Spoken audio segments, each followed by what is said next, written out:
Yo, what's up? Is everybody here? Think I'm live. See a little reflection off here I need to take care of, so give me a second while I take care of that. How's everybody doing? Make sure everything else is working.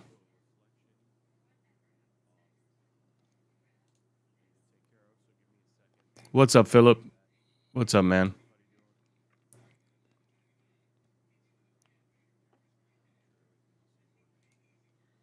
Give me 1 second. I want to get rid of this reflection off Cunha's face over here.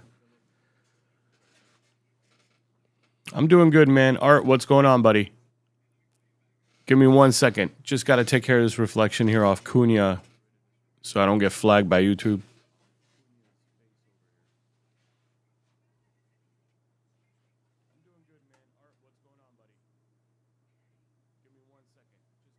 Does that get rid of it? Turning on a light?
That's horrible, man.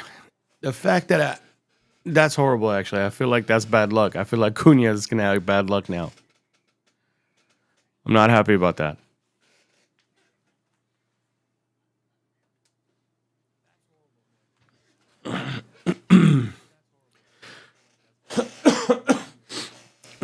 Sorry, guys. I might be coughing a lot. I had COVID last week and just got a little bit of a cough left.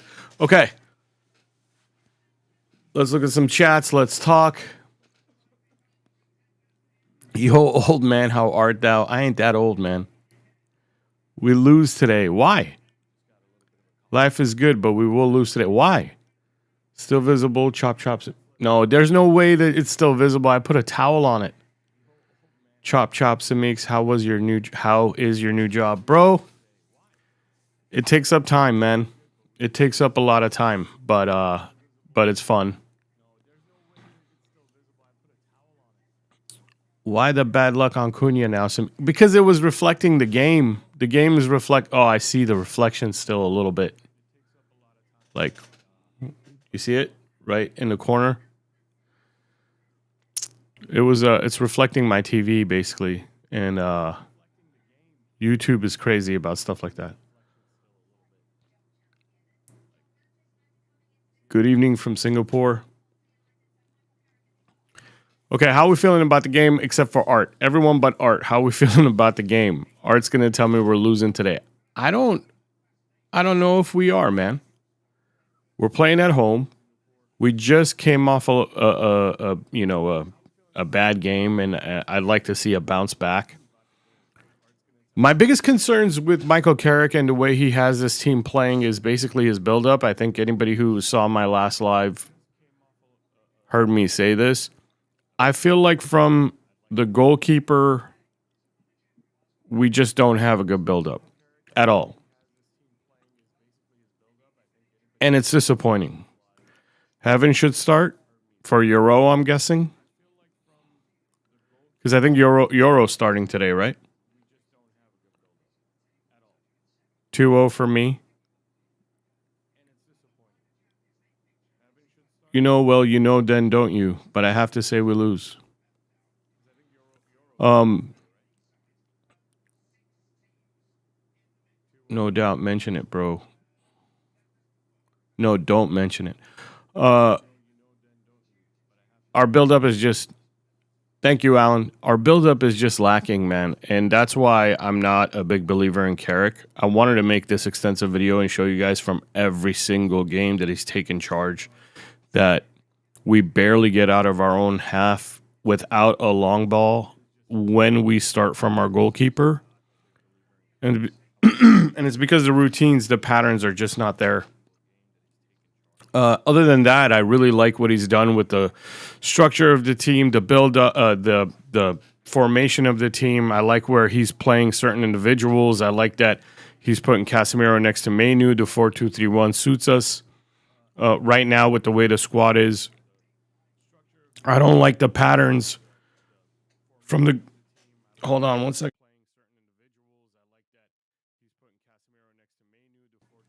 From the goalkeeper forward. I just don't like our buildup, but I do like our defensive shape. I like our defensive hustle. Like, it's obvious we are very well trained in out of possession play. In possession play, I just don't see it. And that's like my favorite thing to watch is how do coaches set up their teams to play with the ball and the patterns we run into. Art, thank you so much, man. I appreciate that. Thank you. Thank you, Art. Art coming in with the $2 super chat or €2 super chat. Thank you, man. So let's see. I really want to see something different when it comes to that, the build-up play and everything else. I do want us to finish in the top 4. It's a must, in my opinion. Yeah, we have to get into a Champions League position, or else this summer might be another one of those summers where the owners get an excuse as to why they fall short. And I don't want any more excuses, man. I'm really tired of it. I want to be excited about next season, and that starts with this season ending in a Champions League position. For us to be excited about next season, it starts this year. It starts with a good ending to this season. And you look old. I am 60 plus and look younger. You must have had a rough week, bro. I'm recovering from COVID, bro. I told you. I've had COVID for a while, and I'm just starting to recover from it. Art comes in with a €2 super chat and starts just calling me old.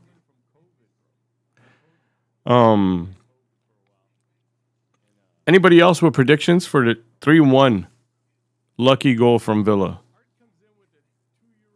I hope it's a 3-1 game. That'll make it interesting, man. That would be enjoyable.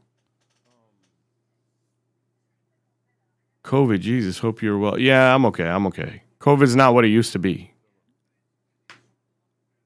COVID's not what it used to be, man. You know, the other thing I've noticed since I haven't been online for a while, I'll tell you guys a little bit of what I've noticed when I'm scouring the internet for Manchester United news, is that there's just not really a lot going on.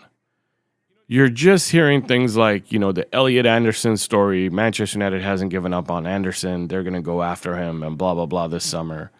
You're not hearing much about, like, Carlos Baleba's name hasn't been brought up recently at all. So I'm really confused as to, like, what's going to happen this summer. And I guess it's okay that things have quieted down a little bit, especially this time of the year. And we should be focusing on a top 4 finish. Thank you, Sarcha Kraya. Thank you, man. I guess it's okay, but it does worry me. If that makes any sense. I've been watching James's channel. James is still giving us a little bit of what he's hearing and what he thinks is going to happen, and I enjoy that. But outside of James, it's pretty quiet. I think it's pretty quiet. You guys tell me if I'm wrong, but I think it's pretty quiet. And isn't that a little bit different? Like, it's usually not this quiet around us. It doesn't matter what time of year it is. Around our club, we usually have a lot more news coming out about who we're looking at, who we're interested in, and who we're not interested in. Mr. Miracle, what's up, man? Thanks for coming around. We're doing good. I think we win this game. I think we win this game. Art doesn't. Art thinks we lose this game, but I think we win this game. So yeah, I think it's been pretty quiet, man. The last, I would say, about 3 weeks have been pretty quiet around our club and around transfers for the summer, which I'm just not used to. Alan, thank you so much for saying that, dude. Um, for me right now, like if there's one way to summarize everything, which is what I said a little bit earlier, it's like for me to be excited about next season, it starts with how this season ends. This season needs to end with us in a Champions League spot. Because I want to believe that we're going to get 4 or 5 transfers in that are top level transfers. Guys who are, I would compare to Cunha and Mbumo like transfers. Those are 2 guys who I consider to be guys who are going to really come through for us for the next 3-4 years. We need to make 4 more transfers like that this summer. 4 transfers of guys who are going to come in and contribute for like the next 4 years. Totally irrational, but I'm predicting an easy 2-0 win today. The only part that's irrational is the easy. That word easy makes it irrational. 2-0 is doable. It's not going to be easy. What about Kamavinga links from James? Someone you'd like to see? Yes, it would be someone I'd like to see. Kamavinga makes our build-up much better. And he covers... Kamavinga's numbers are what we all wish Ugarte's numbers were, right? Ugarte's output is way less than Kamavinga's. Like, yeah, I would really like to see Kamavinga.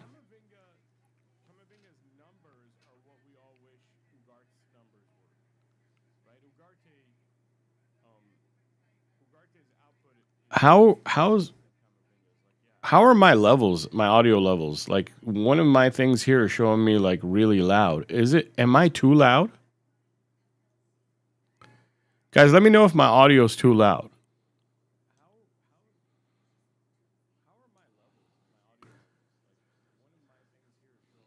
Can't watch you today, but miss your content, bud. Hope you're all right. Thank you, Nightwing. Thanks, man. Nice to see you again. I agree. I can't decide on transfers until I know who the manager is. Champions League will also be pivotal in potentially deciding our manager. That's a great comment. Thanks, Rods. Thank you, man.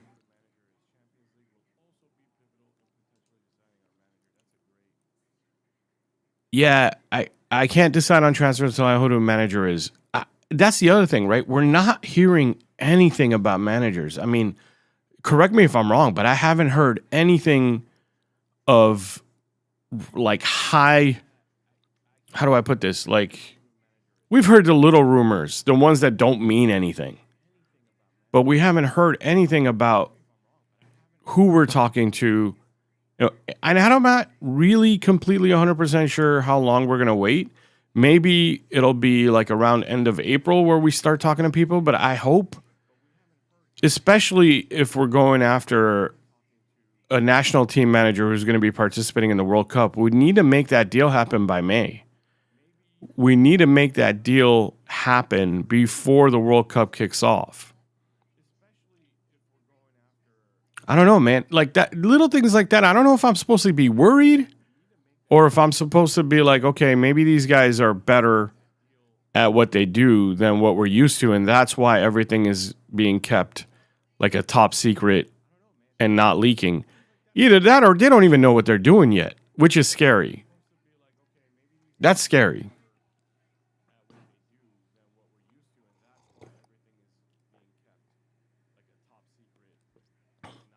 The game's about to kick off.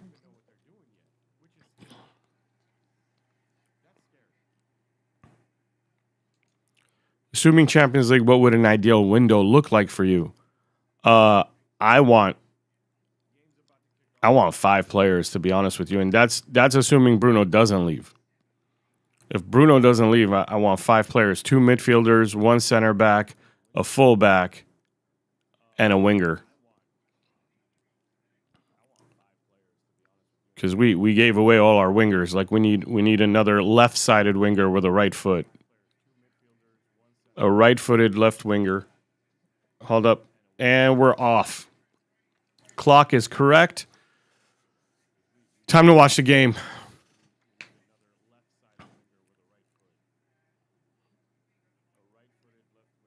Oh. Yeah, so a winger, 2 midfielders, a center back, and a full back. What do you guys think? Did I miss something?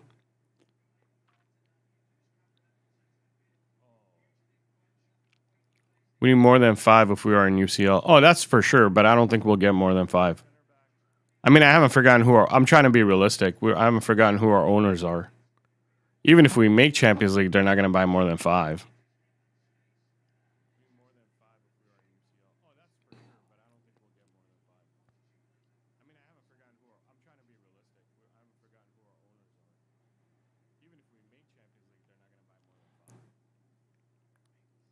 Ball's in the air. It hasn't really settled yet.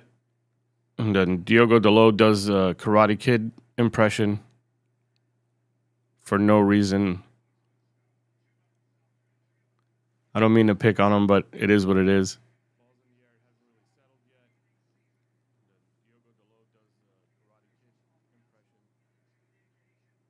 You think any of the youth will break through? Yeah, and that's where you know how you said we need more than 5? That's where the extras more than 5 are going to have to come from. Ahmad, nice playing there. No. Bruno should not have left that for Diogo. Euro doing a good job covering for Diogo.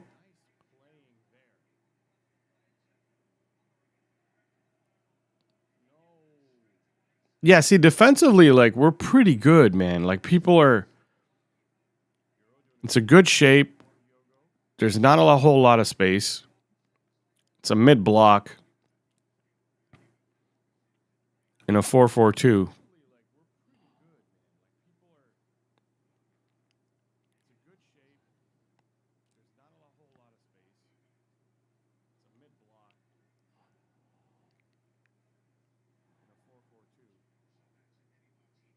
This is now we're starting to get a little spread because we're not in a mid-block. I want to see what we do here and what Aston Villa tries to do. I'm not too impressed with our high line. Usually they... Hold on. This is not bad. Not bad at all. Not bad at all. We did choke the space down and force that kick.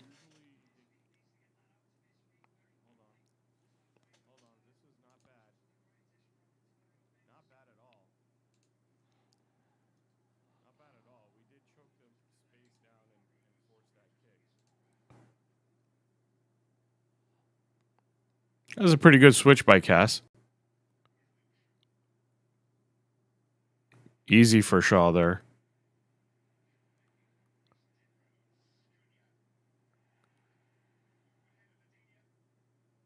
This is not bad. We're starting the game pretty good. That's good. That's good to see. We don't always start games good like this, so this is good to see.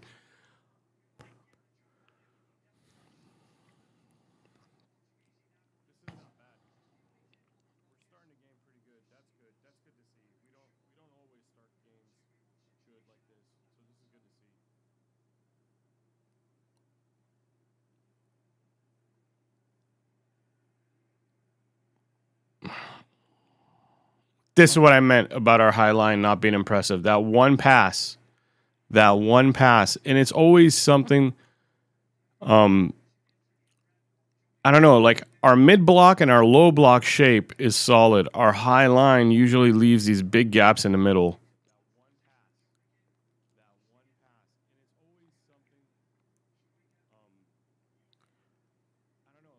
Oh, get it out. Carrick has reverted back to how we played first few games. I said on James' stream there was a good chance he would do this.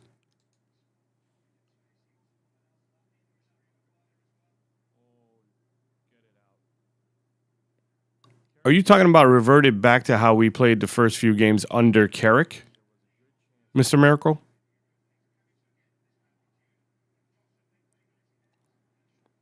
And then can you give me a quick, like 1 or 2 sentence explanation as to what you mean how we played the first few games?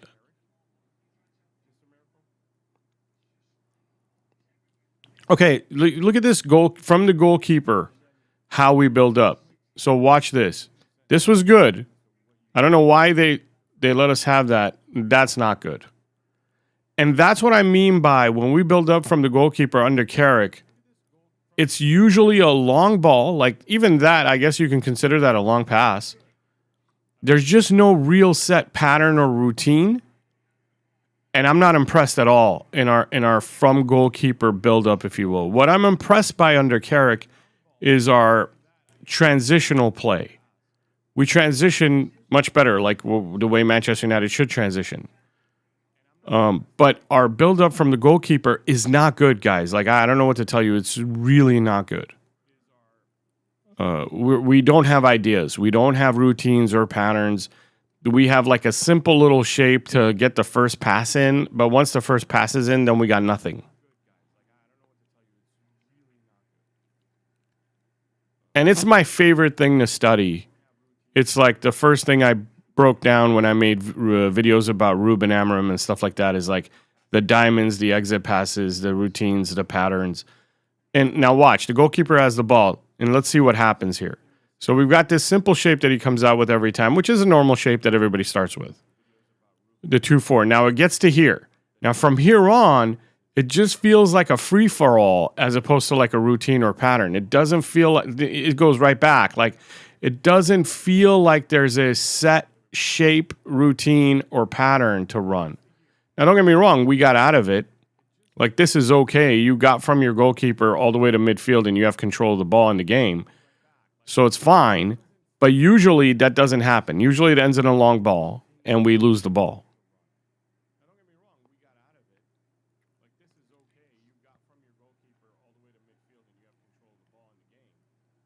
And here's our high line. That was actually a good high line. Those are the two things that scare me about this Carrick team. Our build-up from the goalkeeper and our high line. Everything else we're pretty good at. The mid block we're good, the low block we're good, and then once we get past midfield, we're okay.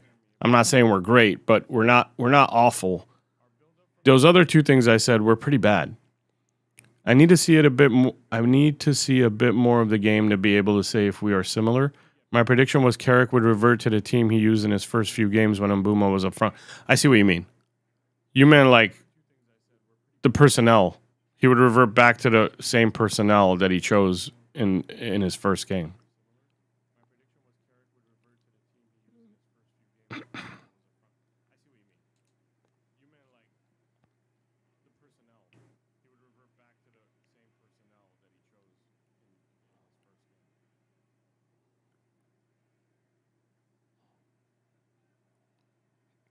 Cass is behind. Euros comes in for the assist. That's good.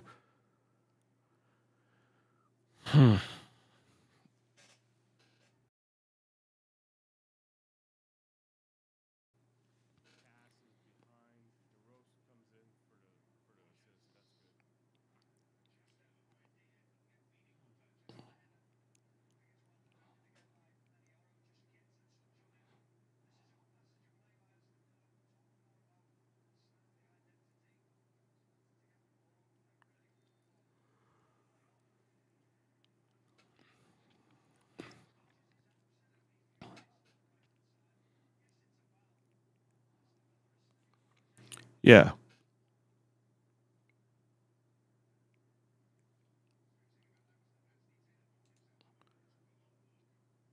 The front line he picked then are able to mix in more with the mid, especially with the introduction of Ahmad.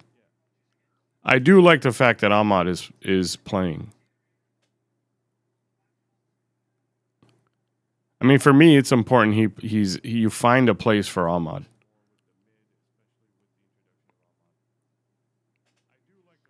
Do I think Ugarte or Xerxes survived the window? I hope not.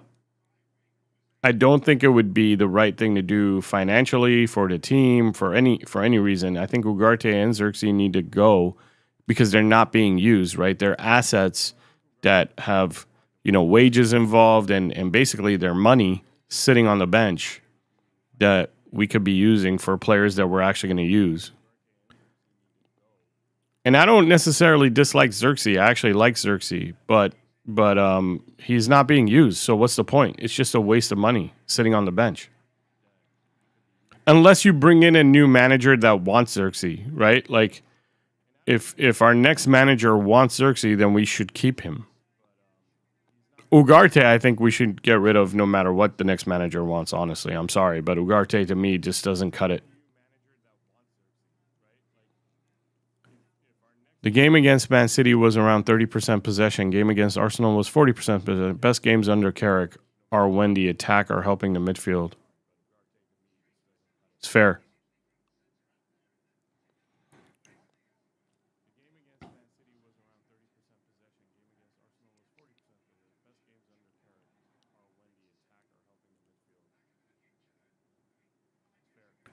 So I'm looking at Mainu just showed himself for the ball. I like that. I was about to say, I'm looking at the team in front of the defenders and nobody's showing for the ball. Ahmad just did. Mainu did a second ago.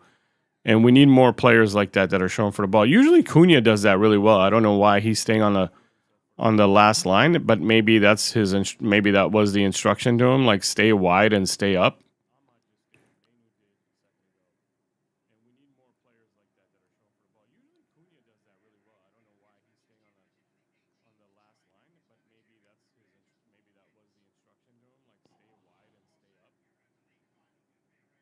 Wide open in the middle by himself. Like, why does that happen so often?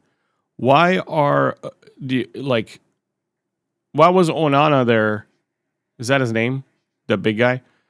Why is he wide open in the center of midfield all by himself when we're trying to apply pressure high?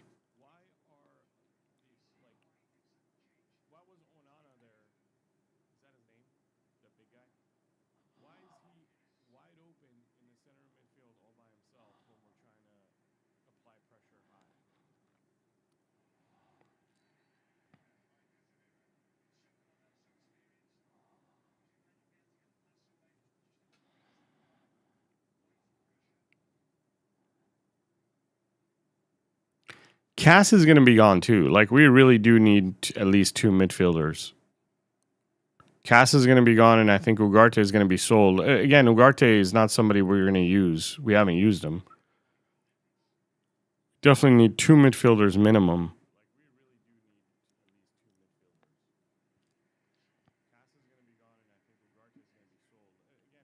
Nice turn, Mbumo.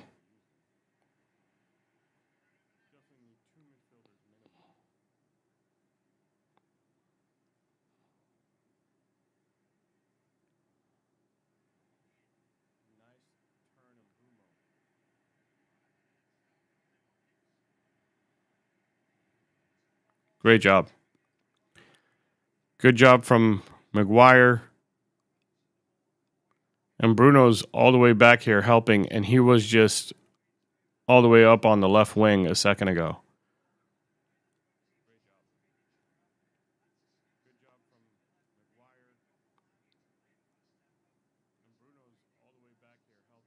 You guys think Bruno stays past this season? Because remember how, like, when Ruben left, everybody thought Bruno's leaving this summer, and that, well, also, like, last summer, our owners or somebody was trying to get rid of him, and Ruben was the one who convinced him to stay. You guys think Bruno makes it past this season?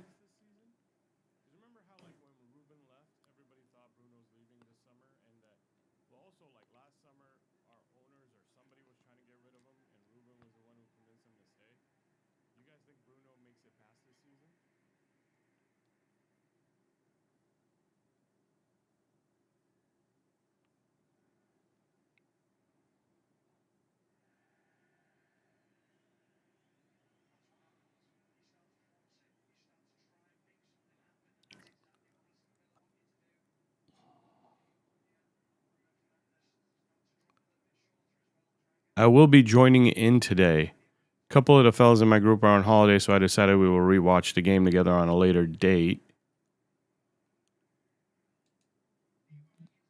This needs a lot of work in the summer. Counterattack at Old Trafford won't be tolerated unless we win every match.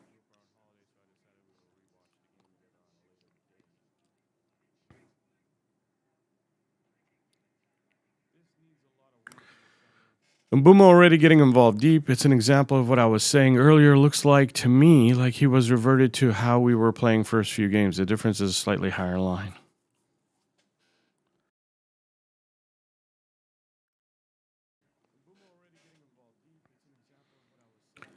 I was really hoping that by this point, though, in Carrick's tenure, that we would have more set routines on how we want to open up teams.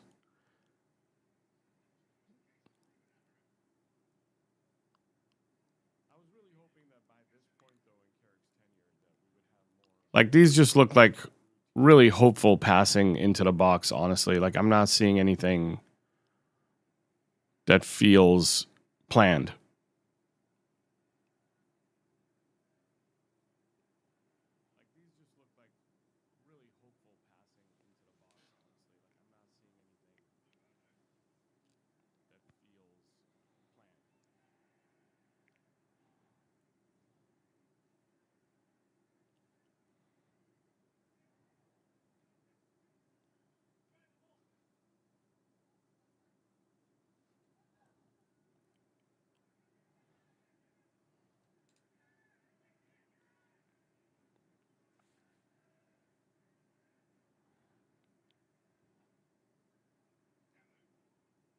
Jeez.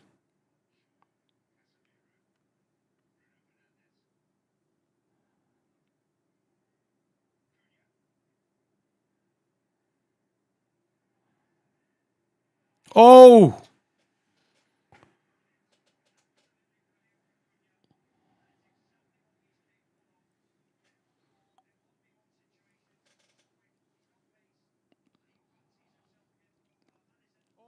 Oh. Is the lack of build-up under Carrick due to Bruno higher? We had routines under Ruben, but they often weren't executed well by players. The lack of build-up under Carrick has nothing to do with Bruno being higher. Like, you know, imagine a team that doesn't have Bruno, right? Like, it's not... Because you have a Mainu now on the pitch, so you don't necessarily always need Bruno to be the one to come get the ball off the defense. The lack of build-up is just because of lack of routines, honestly. Like, I think Carrick is a little bit of an old school type manager, and so is that assistant of his, who's good. I'm not saying he's not good, but the problem is he's a master of out of possession play. He's not exactly a modern tactico in possession type of guy, if you will. You know what I'm talking about, that assistant he has, the one that was on the national team. So to me, the lack of buildup is just based on, like, how do I put this? It's basically the opposite of De Zerbi, right? The opposite of someone like a Pep, where every position on the pitch is already pre-planned. There's a routine that you're supposed to play through, which is kind of what Ruben was. But Ruben had a lot more options, so you had to actually really know what you're trying to do so that you make the right decisions. And again, I'm not trying to say Carrick is worse than Ruben. That's not my point. My point is there's these types of managers that go, you're playing here, you're playing there, and then they give them freedom to just express themselves, which is what I believe what Carrick is doing. Unfortunately, our team hasn't been doing that really well for years. And I would rather see a structured pattern and routine that is trying to be executed over and over again, if that makes any sense.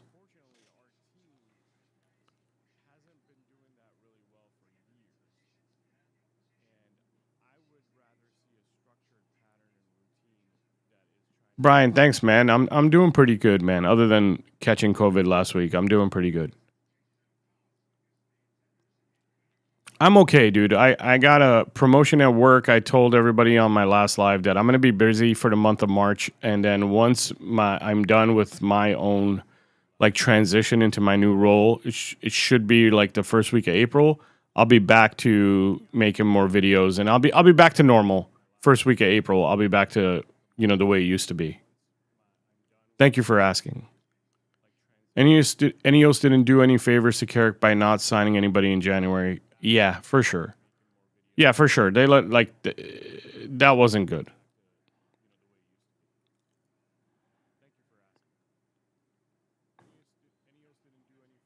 Okay. Good cross, by the way. Very nice cross. The way it whipped in and where it landed was a nice cross. I wish somebody was there to get on the end of it, because this was, Delo sending in a cross like that, I'm more than happy because I'm used to him putting it like in the stands. So I'll take that. That's a good cross. And I'm the first one to say something negative about Delo. So when he does something well, I always try to make sure that I appreciate it. From what I've noticed, Carrick is more of a defensive-heavy coach, and his offensive philosophy is very weak and basic. That's one way of saying it. Yes, that is one way of saying it. Like our out of possession. Hold on. Get in, man. No, our out of possession, discipline, positioning, formation, everything. You could tell is very, very well trained. But with the ball, I don't see, again, repeatable patterns, routines. I don't see the same type of work. We are desperate for some athletic fullbacks with decent crossing. Oh, man, yes. Sorry to hear you got COVID, and congratulations. Thank you, man. Amazing news. Don't give up on streaming. You speak well. Thank you. Thank you, Mr. Miracle. I'm not going to give up on not after, dude. I've put in already a year and a half into this channel, a lot of work, over 150 videos. I'm not just going to let it go. Like, that's not going to happen. I just need a little bit of time, and I'll be back to normal. I just need a little bit of time, so stick around. I'm going to need you guys' help, the ones that are still with me, to watch the videos when I start posting them again, because I know YouTube's not going to share them with too many people because I've been gone for so long.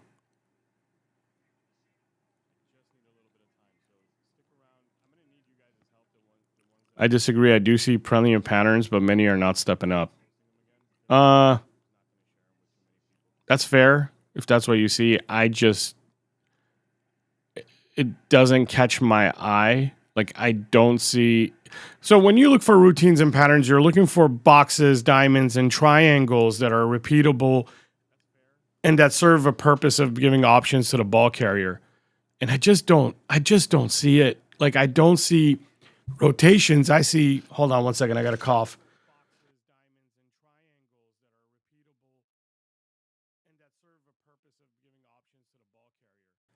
I see too much of static positioning, like you're a winger, you stay here. You're a forward, you stay here. I don't see interchanging of positions in search for creating triangles, diamonds, boxes, or whatever you're trying to create. And that's what I mean by I don't see it enough, right? I don't see it enough. I think, of course, you can still see patterns without those shapes and those interchanges, but that's a little bit of more of how do I put this? I'm going to say the word old school, where you spring it out to the winger has to dribble against the guy one-on-one and send in a cross, which is fine. I'm not saying that's not fine. But more often, I'd like to see where you dribble out to the winger, a center midfielder makes a diagonal run to create a shape and also open up more space for the other guy behind him to make another run to create more open space. Like, I just don't see stuff like that.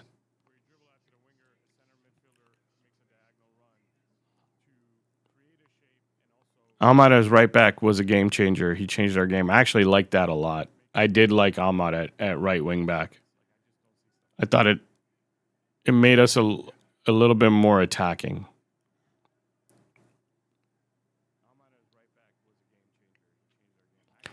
I really want to know who the next manager is. Like, I really want someone with a little bit more of a modern philosophy. But then they need to back him so he doesn't fall into that same trap. And I'll be completely possession's 50-50 so far. I'll take it one farther. The one thing about Ruben I didn't like was honestly like how emotional he was, like emotionally unstable he was sometimes. When you're like, yeah, man, like I get it. I love the passion, but I need you to be a strong leader. And I think that's why he cracked at the end a little bit, guys. Like he did. This isn't me like hating on Ruben because I like Ruben, but he did crack at the end. He basically asked to be sacked. Open heart surgery. Yeah, we do need. It was never going to be a summer where we have like 8 incomings. We're never going to have that, but we do need another 5 this summer. I really need another 5 minimum this summer. And they need to be of good quality. It needs to be quality players that we can get something out of for the next 4 or 5 years.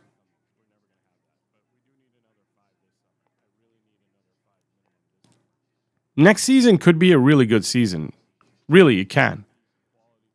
Like, next season could be really, really good. But it depends on our manager and depends on if we're going to get 5 incomings that can contribute.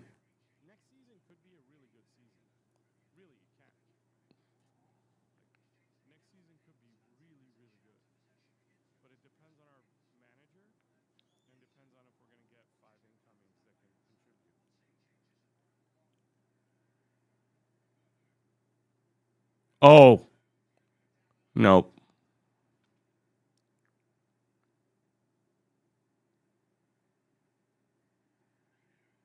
Nice job, Manu. He's shooting that. Nope.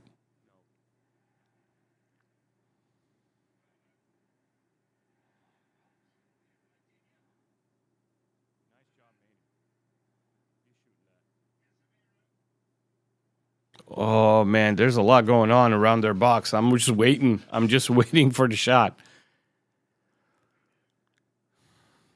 I hope we capitalize here. We've got them pinned back for a little while.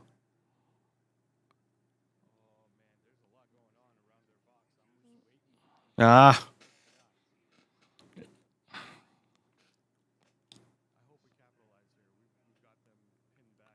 Our issue has always been the personnel. Our midfield and defense have always been too slow in brain speed and movement speed. They have been cultured to be a counterattacking team with low possession. True.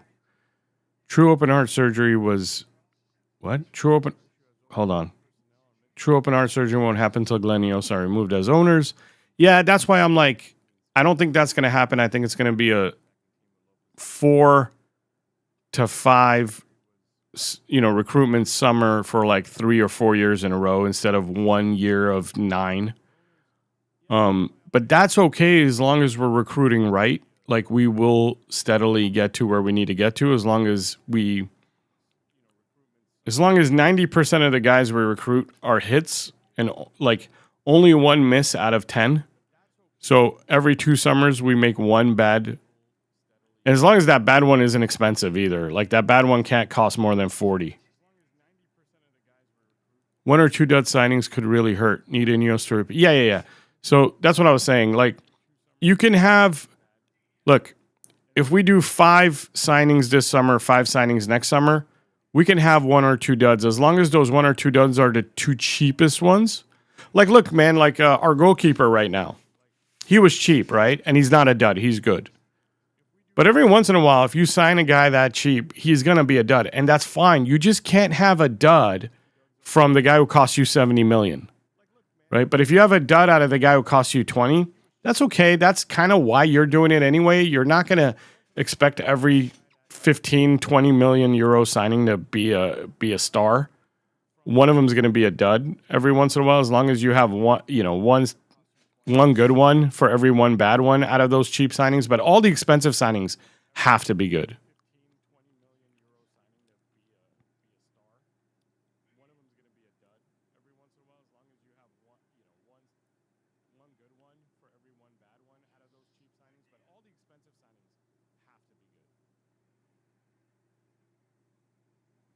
All right. That was starting to worry me a little bit because they were passing the ball around our box way too well. We need Sheshko, but who would you take out? I'm not ready to make that decision yet, Art. Let's watch the game a little bit longer. I do agree that Sheshko needs to come in, but I'm not ready to decide who's not contributing enough.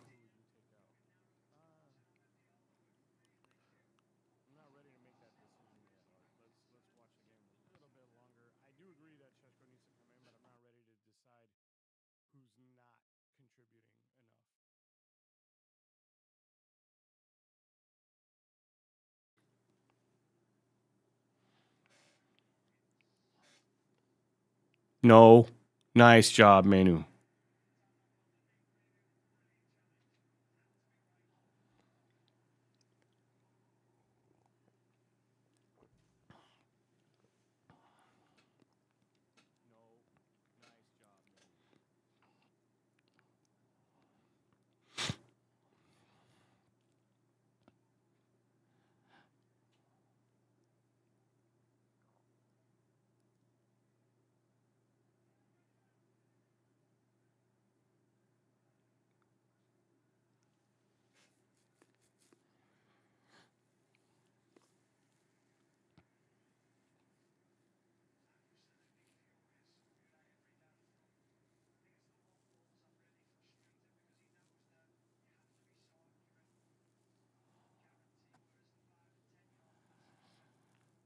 All right, let's watch this build up from the goalkeeper again.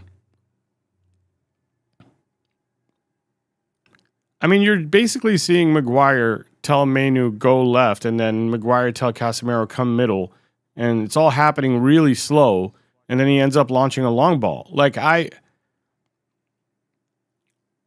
April, I'll probably make videos about this, and I'll show you guys actual examples, play by play. Like there is no pattern there in our buildup. There is no, and this should be like, honest to God, that should be like coaching 101. In this day and age, everyone's got their own routines of how to get the ball from the goalkeeper to midfield. And we don't have one, is why I don't want Carrick to be our permanent manager. Because it's like, dude, you must be so old school to think that there doesn't need to be a pattern involved. You just set up a team and go, okay, just find the open man. No, you should be telling them exactly where to run and where the options are.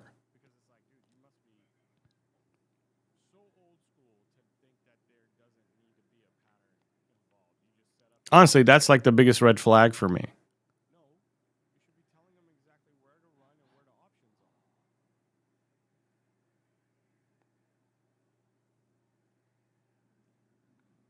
Look at Aston Villa's running patterns right there. Like you saw the diagonal run that was about to happen. Look at Aston Villa's running patterns when their goalkeeper touches the ball, even if it's not a dead ball. Like if they pass it back to the goalkeeper, everybody runs back, gets in a shape, and they start running patterns to try and find the open man. And that's why they end up with guys wide open in the middle of the pitch.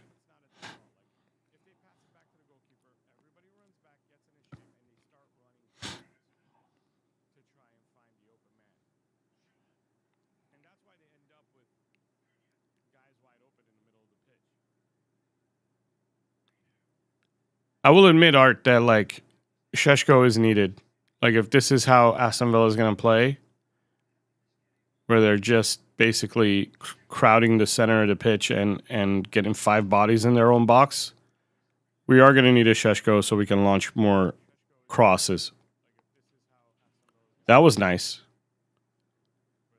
The Euro Bruno Ahmad combination triangle there was nice. This is not good.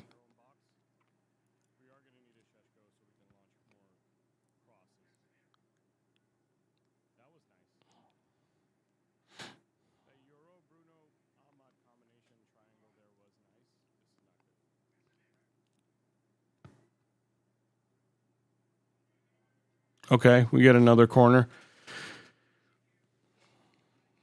Dude, no, I don't want Tuchel.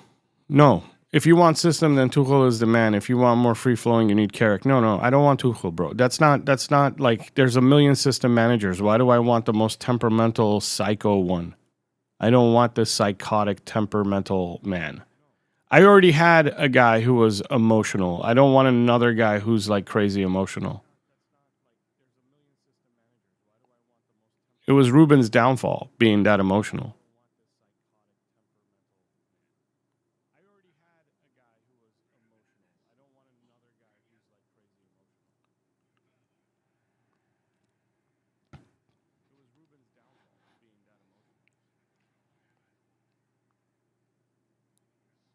I don't mind stubborn. I mind emotional, by the way. Just to clarify. Every good manager is stubborn. Every single one of them. I want a stubborn good manager, but I don't want an emotional one who like loses his control.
Oh, nice turn, Bruno. He's got no one in the box. He's got no one in the box. Nagelsmann is a hothead too. Carrick is definitely not the man for the long term, but he is the right man to hold the fort for now. Sure.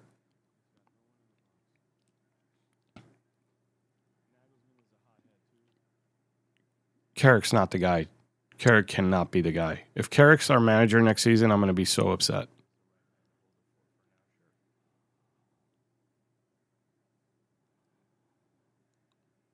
It's just going to show me how cheap our bosses are, our owners are. Because Carrick's easy to like. You don't even have to buy anybody for him. He's not going to complain. Oh, why? Why? Oh, wow. It took 37 minutes to get a real chance, and it fell to that guy. Oh, anybody else on the team but this guy, man.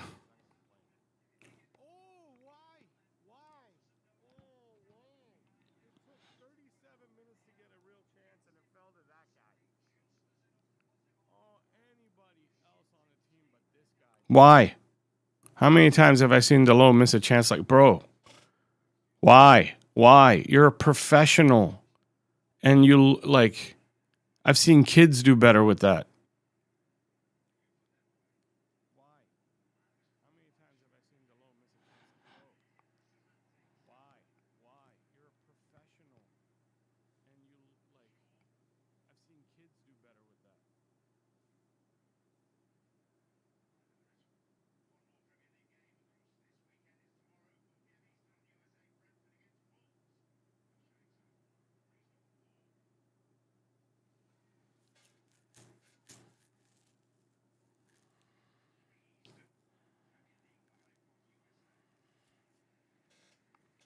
That's why we need more quality out wide. Yeah. He made a good run. Some of you guys are saying he did. He made a good run. Bruno's pass was perfect. Bruno's pass on that one was perfect. It's not exactly the way we need to be creating our chances because it's not easy to create chances like that with a pass like that. So it's nice to have one chance like that per game, but we need to start creating easier chances through patterns and movement. And that's what I'm saying by when I say Carrick's not the one, that's what I mean.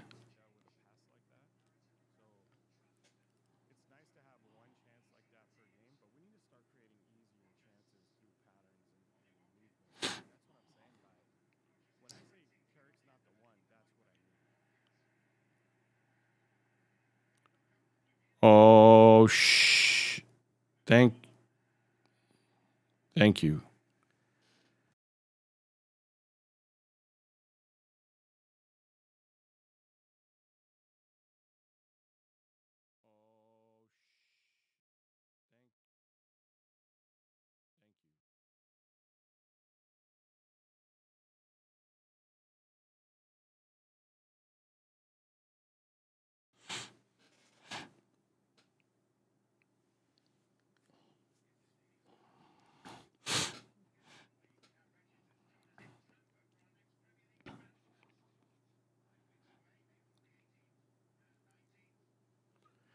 What are you guys saying? What happened to the podcast with James and Footy with an Edge? Ginkgo, man, I wish all you guys would go and hit those guys up on their channels and ask them why there hasn't been a Three Devils podcast. It's not. I don't know how to say this. Like, I'll just say this. I'm willing and available anytime they want to go, anytime they want to do it. And they know that. They know I'm willing and available.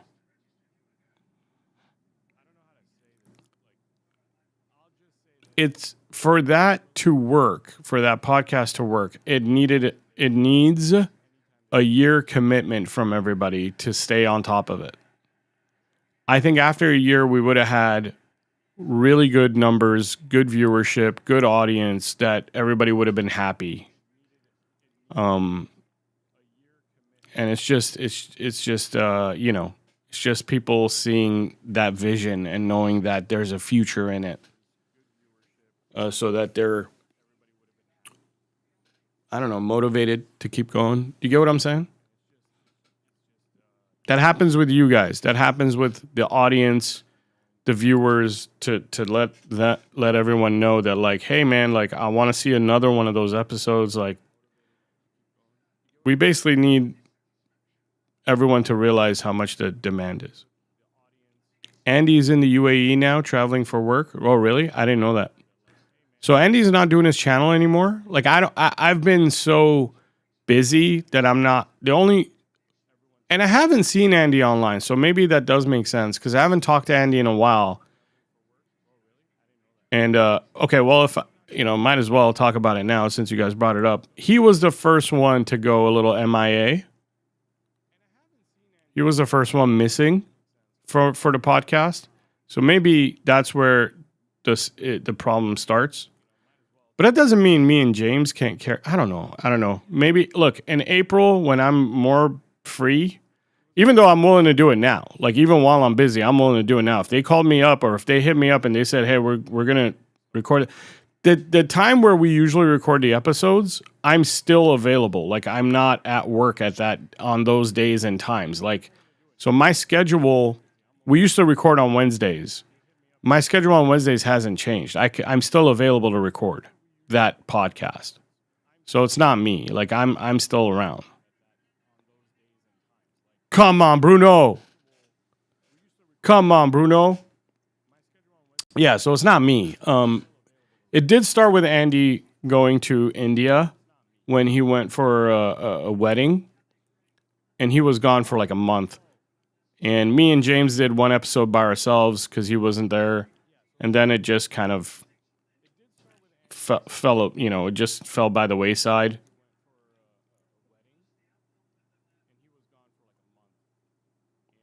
I don't know, man. I think it comes down to you guys. I think we should give him a chance. Who should we give a chance to? This comment right here that I just pinned. Explain who we're giving a chance to who? For what?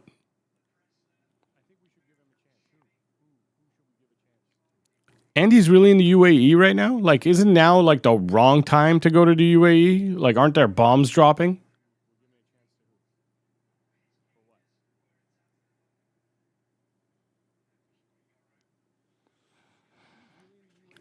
Oh.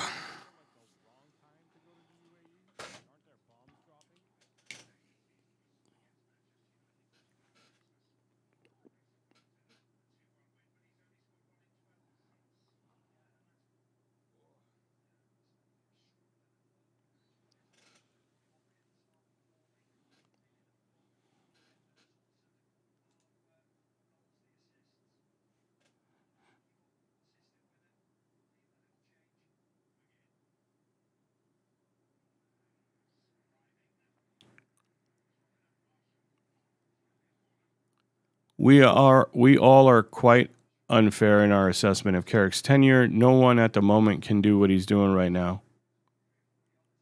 Dude, I'm not talking about like the job that he's doing. Like, obviously, it's a hard job. I'm just talking about like patterns in play and routines. I'm literally just talking about the football.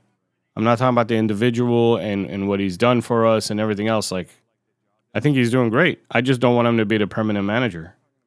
I think he's doing fantastic as what do you call it? Caretaker manager? Yeah, I think he's doing great as a caretaker manager.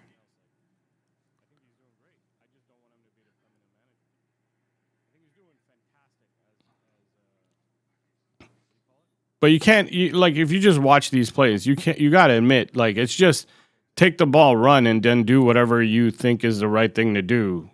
Like, there's no patterns to build up. There's a lot going on out of possession. I am not saying that he's not a smart manager in any way. There's a lot going on out of possession that takes a lot of intelligence also.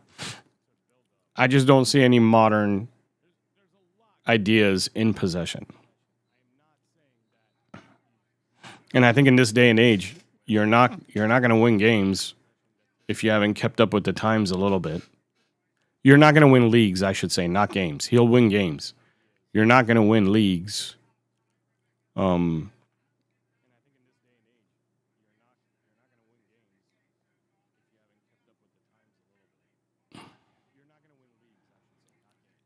believe me, like if he gets us to finish in the top 4, I'm going to be very, very thankful for everything Carrick has done, because we need to finish in the top 4. Mr. Miracle, I'm not going to read that comment because I don't like to say anything negative, even though it's not me saying it, you're saying it. I don't want to say anything negative about anybody that I like working with. I'll put it to you this way. As a human being, he's a great guy. He's a pretty good guy, Mr. Miracle. So, that doesn't mean you have to like his style or his comments or his mentality. Like, I'm just saying, as a person, he's a good guy. I love the dynamic between you three, especially since James is more positive about everything and you challenge him. Hope those two give it a chance in the next months. We'll see. I love the 3D podcast. You guys are great together. Thanks, man. You guys are awesome, man. Hopefully when Andy gets back to making content, you guys can pick it up again. Hope he's well and not burned out from all the content he was doing. Honestly, Philip, I think that was the problem. And I think that you can do too much, man. Like Goldbridge, Mark, you know, he's on like what, twice a day, and then he has one of his other people do the third one a day, so they do 3 a day total on his channel. I don't know. He's one of those where he can repeat himself over and over again and be excited about it or whatever. But like when normal people, because I don't think Mark's normal, when normal people do too much content and you hear yourself over and over again, dude, it does get draining. And it does make you sound stale. Like how, unless the news cycle is amazing, and that's the problem, right? If there's no news, then what are you talking about, right? Like you're just talking about the same stuff you already talked about. So I think Andy, after taking a break, will be back and he'll be much better for it. I think patterns or football, aka tactics of nowadays, are quite overrated.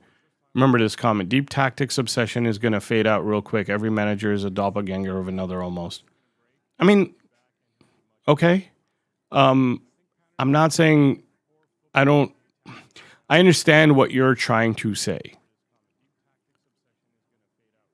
But I'm the kind of person that likes to think through things tactically. How do I put this? I don't want to see one-on-one football or else.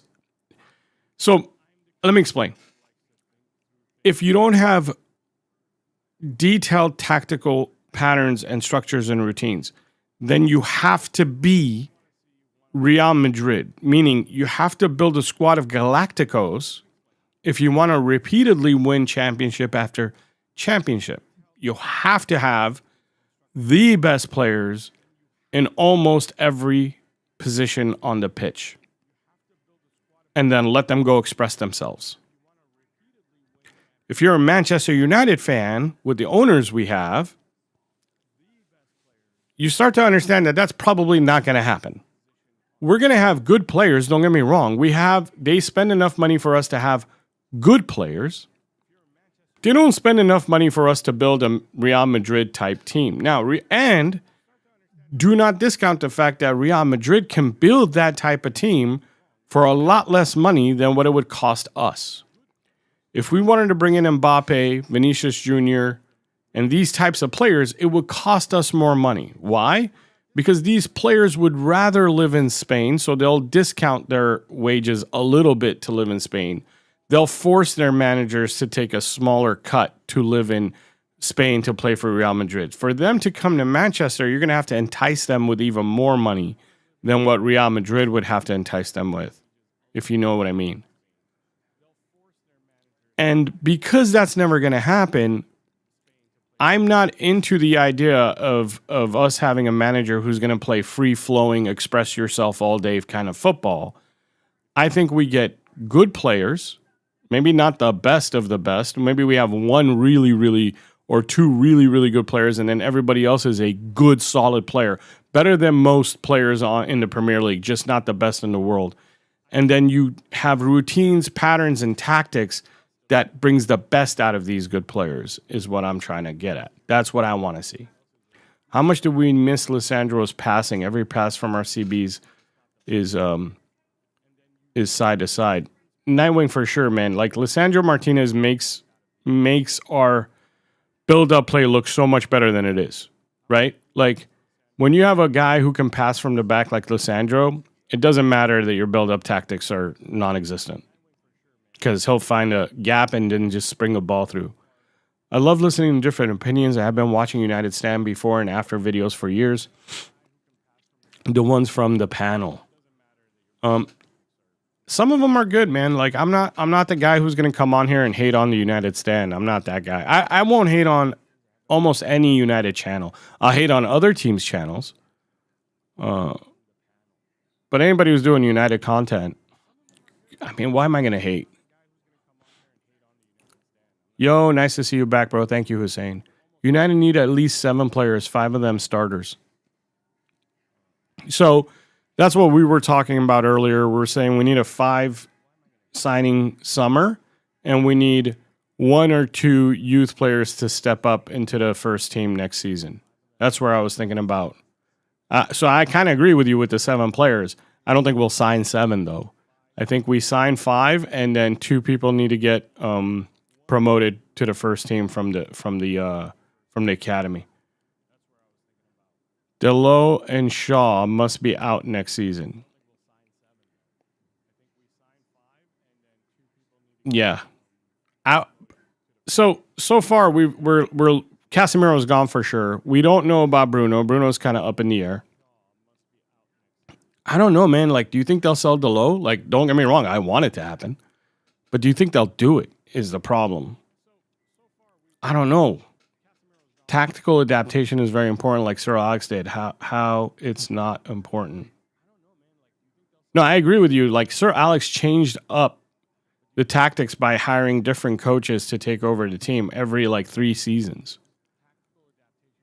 Now, when it's not side to side, we're going forward through Euro as if Shaw is non-existent and Euro isn't good at progressive passing. Nobody factors in the wages. We're around 6 in wages right now, and that's still with Casemiro and some of the loaney players on the books. Glazers, Ineos underinvested in the squad for a while, for sure. For sure. Like that's another thing. We can't be this 6th in wages. We have to be in the top 3 in wages. We have to be in the top 3 in wages paid. And I don't mean just like, hey, let's give Ahmad a raise. No, I mean like when we recruit players, they need to be of a caliber that those wages are actually justified. if United insists on keeping players like Delo, nothing different will happen. No, I agree. I'm not saying I want I want us to sell Delo. I've been wanting us to sell Delo for years. Anybody, if you follow me like from last year, you would have heard me last summer saying like, why aren't we selling Delo? No YouTuber can control anything. I think I have been watching United since Steve what? Oh, Steve Bruce was our captain. It's my hobby to break down every game. Agreed. Mine too. Mine too. To break down every game is pretty much why I watch games. Also to watch United win, but I watched yesterday I watched the Sunderland and Brighton game. I don't like any one of those teams. I just watched it because it was on TV and I watched it to see how they move the ball forward. But I'm much more like a lot of people are into shape, right? Like team shape. A lot of tacticos or whatever, like people who watch football a lot, they'll look at team shape and that's like, I don't know, it's satisfying to them. To me, it's patterns and routines. I like to see teams who actually break their own shape and movements of players that are like one leaves a space, another fills in that space, and one makes a diagonal run to open up a space for somebody else. That to me is what I call like modern football. That to me is what I like to see in teams, and it makes me excited to watch teams that play like that. But not tiki-taka. Like, don't get me wrong. The movements they use are good. They're not bad. But I don't like the mentality of we're going to keep the ball until you make a mistake and then we'll try something. That's boring football.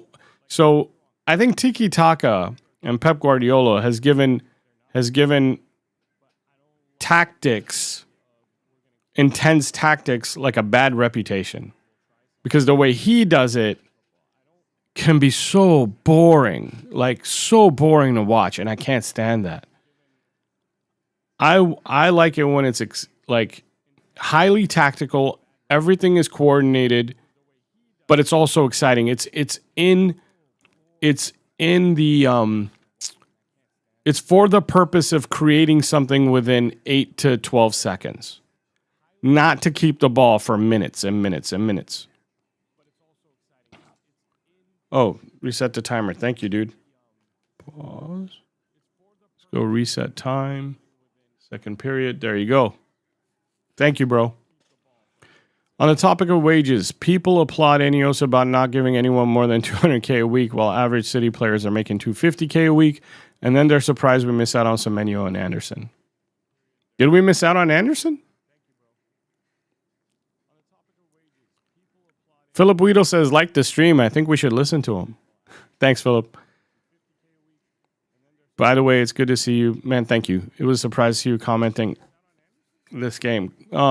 Thanks, man. I've been telling everybody, I'll be back in April. I'm just kind of, I don't want to say I'm in training for a new position I got at work because it's not called in training. I'm just basically learning the ropes of my new responsibilities at my real job.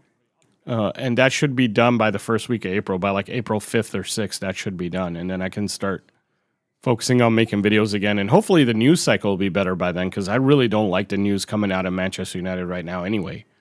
And my videos would be too negative right now if I made them. I'll be honest with you guys. Like, they would be too negative. They'd be real, though. I remember telling you earlier, you have a similar approach to me in the way we watch the game. Even though I don't feel we're always on the same wavelength, I can always listen to what you have to say. Thanks, man. I appreciate that. We're not always going to be on the same wavelength. Like, it doesn't matter who we are, right? And no two people are going to be on the same wavelength every single time. Congrats. Thank you so much, man. I think Ineos is waiting for manager spot to be cleared. What? First before going for buying players. But that's what I'm saying. Like, we could already be talking to other managers. Like, we don't have to wait till the summer. So I don't understand why we're not seeing more news about managers or agents of managers that we're talking to. It's actually pretty disturbing. Remember the last time we were looking for a manager, even while Ten Hag was still our manager, we heard news about like meetings with like 8 different managers. Literally, I made videos about, hey, we're talking to Thomas Frank, we're talking to Thomas Tuchel, anybody named Thomas who's a manager, we talked to them. We talked to De Zerbi. The rumors are pointing to him favoring a City move. I think we're talking about Anderson here. We didn't miss out on him yet. Congrats on promotion, man. Thank you, man. I hope he doesn't go to City, dude. I really hope he doesn't go to City. Yosemite, keep on keeping this channel alive, man. Quality over. Thank you so much, dude. I will definitely do that. I'll be making more in April. Thank you so much. Anderson is definitely going to City. Nelson, what's up, bro? Why is your first comment such a bad one? Is he definitely going to City? Will we not match the wages or something? Hold on, I got a cough.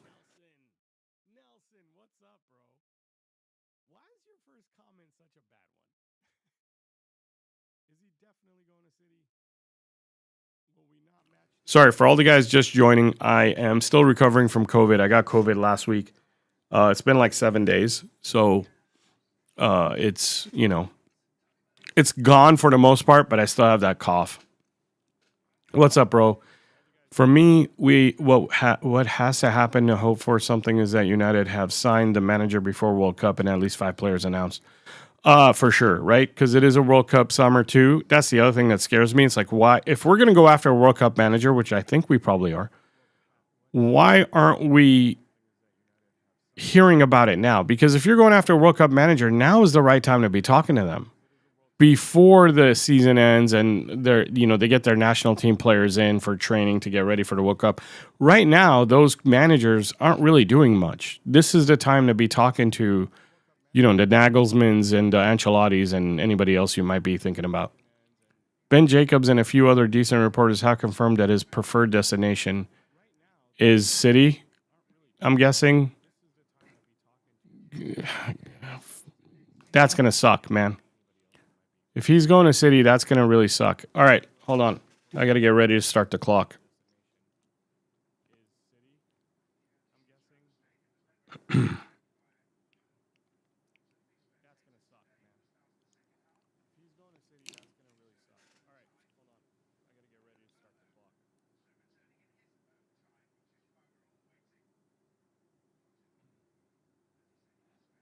Okay, Bruno's just sitting around pointing around. I'm waiting for them to start so I can click the clock button.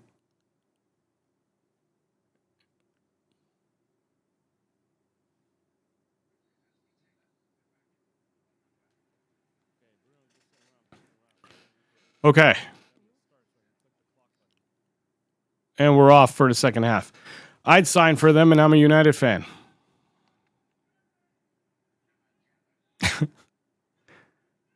His agency is the same as Mainu, who would be displacing at United. A bunch of City players they brought in are with that agency. They have a 50% bigger wage bill.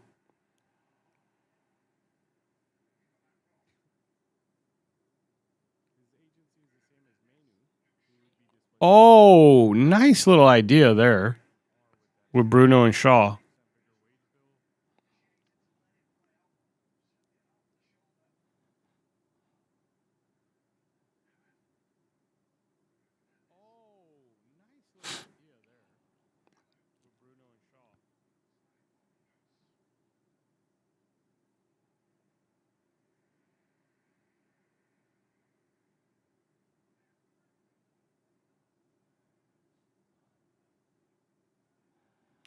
Bruno, Mainu. Wasn't that a handball?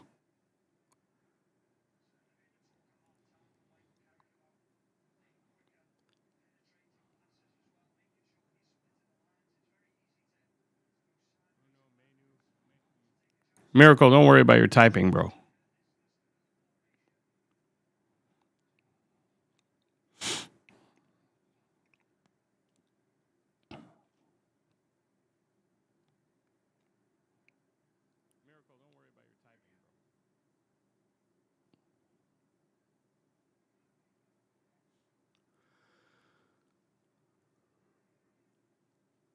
For me, if we're going to bring in Sheshko, I think we take out Mbumo, right? Like, Mbumo's the one that has been less prominent in this game. Watch him score right now. But I think I've seen Ahmad and Cunha more than I've seen Mbumo today. Now, it might be because of his position, like playing a striker.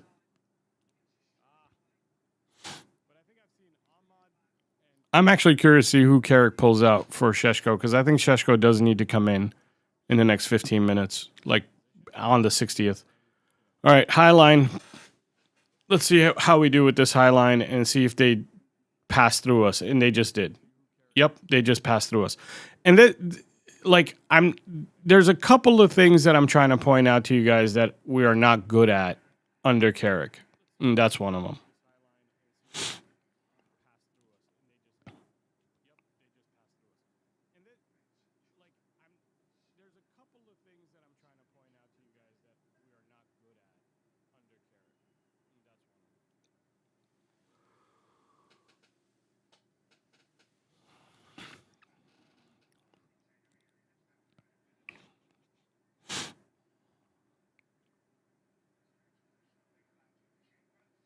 So you think he's going to take Cunha out then?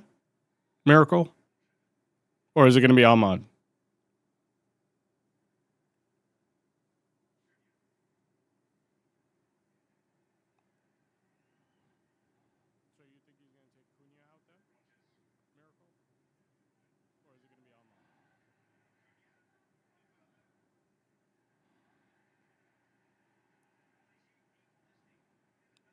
The game's getting pretty crazy, though.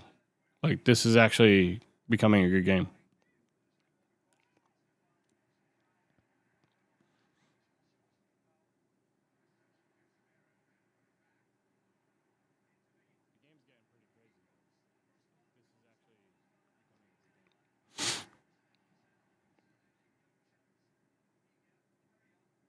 Both teams are coming out pretty aggressive.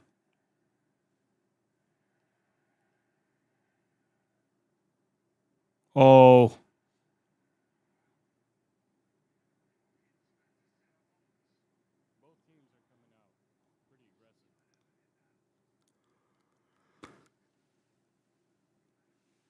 Okay, watch this build up from our goalkeeper. He goes to Maguire. Now watch. Look at the static movement. No one's moving. Now, they did give Maguire all the space in the world to just run it up. I guess that's good.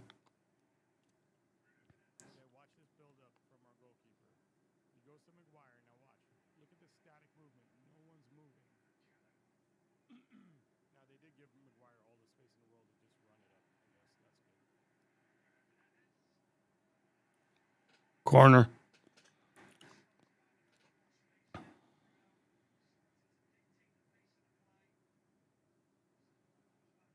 Everything's going as expected, really?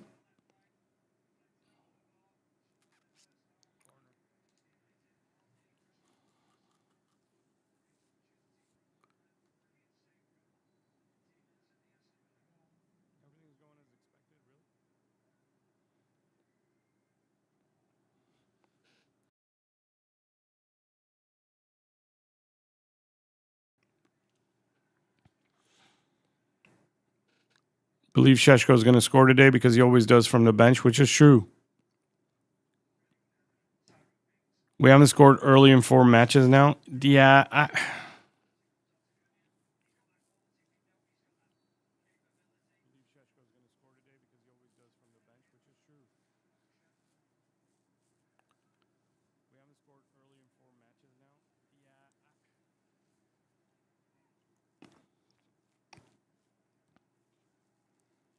this isn't good.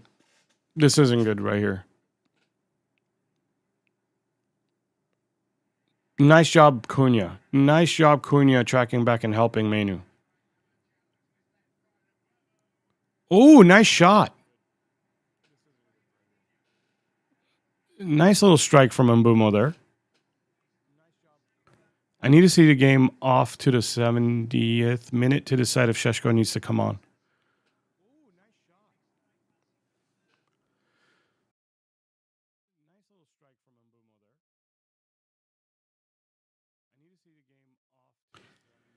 We are just a vibes team and have been for a very long time. No discipline, too much chaos ball. Look, I don't completely disagree with that comment. Like, that's exactly... Oh! Nice, dude. Casemiro, bro. Like, I say this all the time. Honestly, I say this all the time, guys. Where are we going to replace Casemiro's goals from next season? Because this dude is so good at getting his head on the corners. He really is. Like, we needed that. That may be the reason why we win this game right now, is that header on that corner. And anybody who's been with me and watched my watch-alongs this whole year, every time Cass does that, I always say, who's going to replace that for us?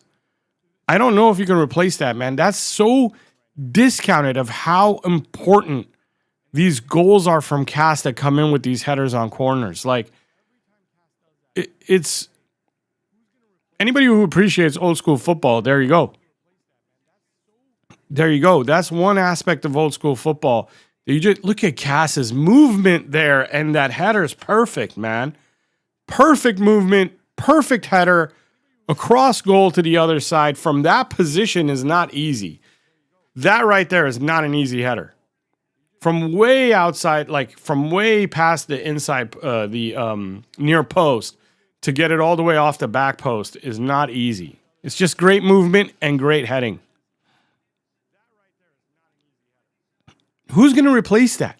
How do we get those? Where do we get those goals from? There's at least 6 to 7 goals a year like that from Cass. Five. I'll say minimum 5. Minimum 5, sometimes 7 goals a year that come from that corner header that Cass provides.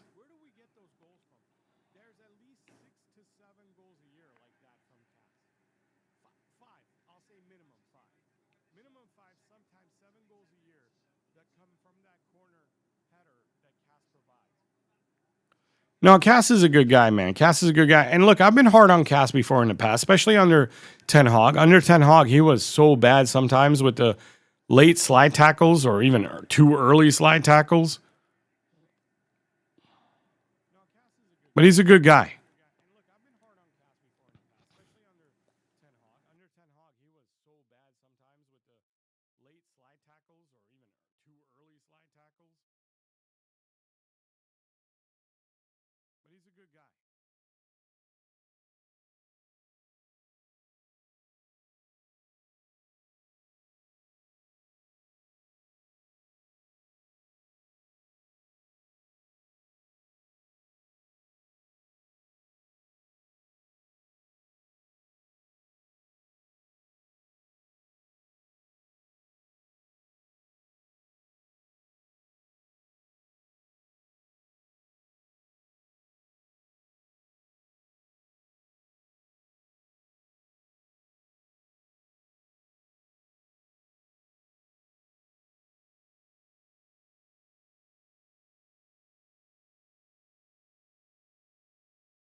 I would take Guimaraes. I would take Guimaraes for sure. But like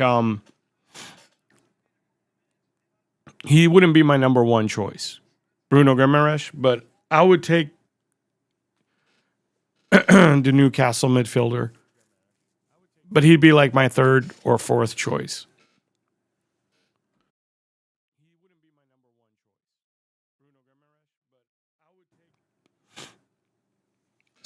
Still remember that one time when we used to be bad at corners. Yeah.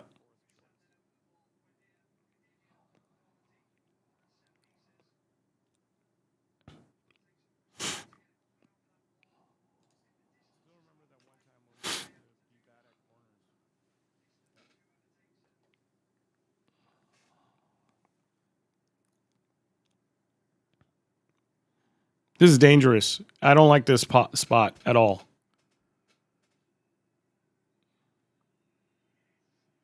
Nice. The wall did its job.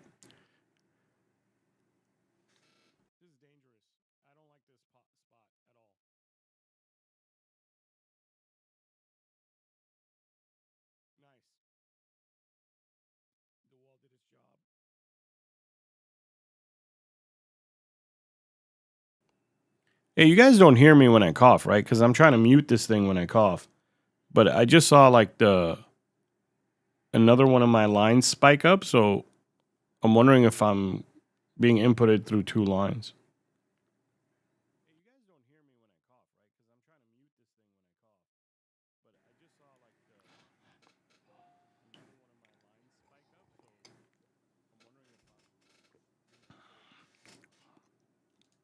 Who do you think will sign in the midfield realistically? And who are your ideal signings?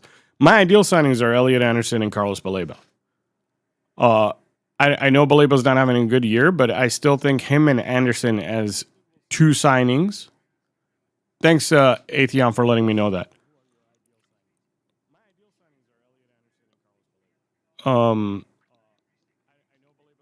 I think Carlos Baleba, along with the signing of Elliot Anderson, really gives us a lot of options in midfield as to how we want to play during specific games and game like moments. The Camavinga rumors are interesting, but do I think it's realistic? No. I think that Real Madrid are going to... Look, Real Madrid have done a really good job of getting a lot more money from us than they should be able to get for players like Casemiro and Varane when they're past prime. Camavinga is not even that old. I don't even think he's old at all. He's probably still in the mid-20s. How much do you think Real Madrid is going to try to get from Manchester United for Camavinga? And I don't think our owners are going to go for it.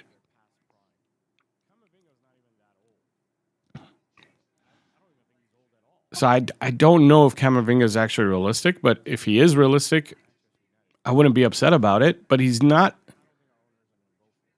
I like the idea of signing Camavinga, so I have to be careful what I say here. But then when you put a Camavinga next to a Menu, I just don't see where the physicality really comes from for like aerial duels and stuff of that nature. So if we sign a Camavinga, I'm all for it. But then that next midfielder, no, Tonali, what's my take? You caught me.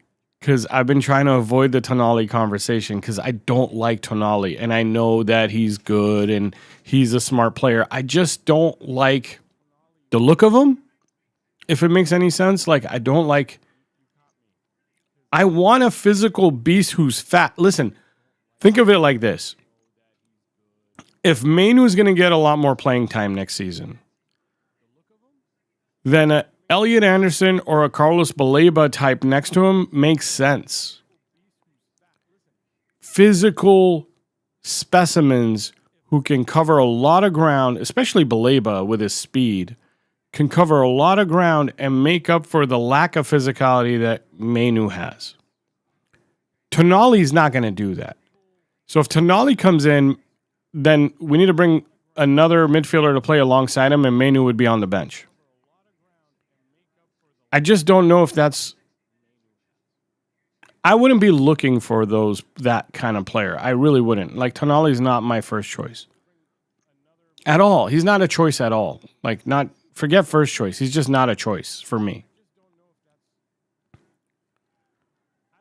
Camavinga would be a coup. He is good. I just don't think Real Madrid's going to let us have him for a reasonable price. And I don't know if Camavinga comes in, I still need another bigger physical specimen.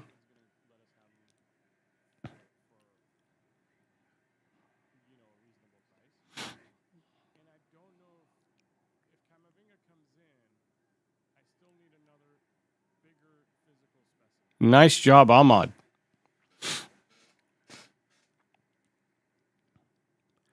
It's going to be an interesting summer when it comes to midfielders. There's more choices out there and more names on the list. Oh, again with the low, man. The guy makes the best runs and then the worst touches. His first touch is not good. Like that one came off his shoulder. The one before he put over the bar.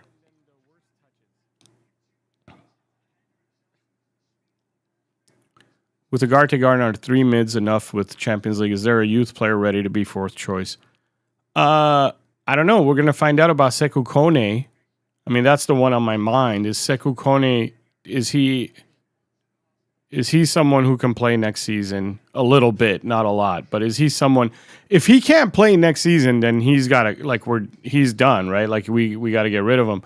But then let's not forget that we're bringing in that Colombian kid, that midfielder, the Colombia's like youth team captain, I think he is. I forgot, and I think he's Colombian. I might even be wrong there, but didn't we recruit like a young Colombian midfielder?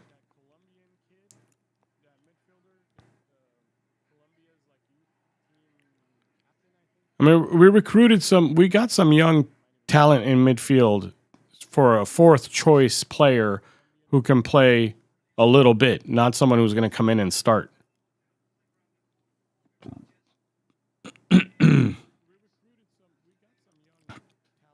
PL Strum's here. What's up, Bo?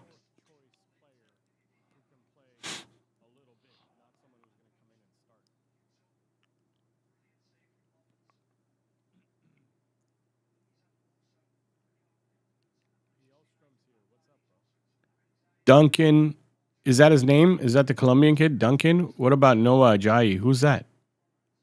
I'm not good with names though. Like if you tell me who he is, I'll probably be like, oh yeah, that one.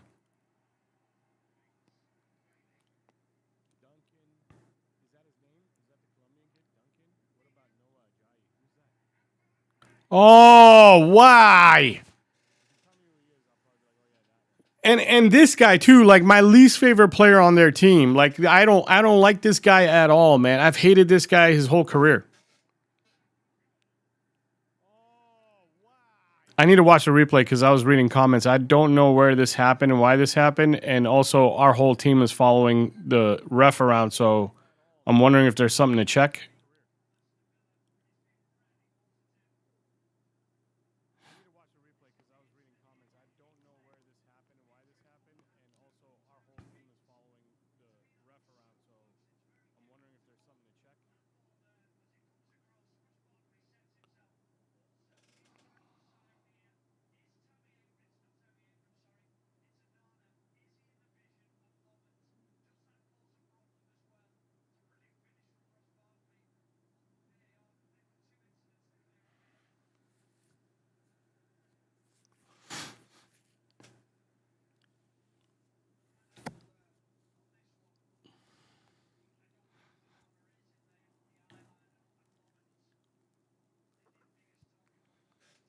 This is horrible, man. I don't think it's offside because I don't think he's in the eye line, and you can't. Does it touch him though?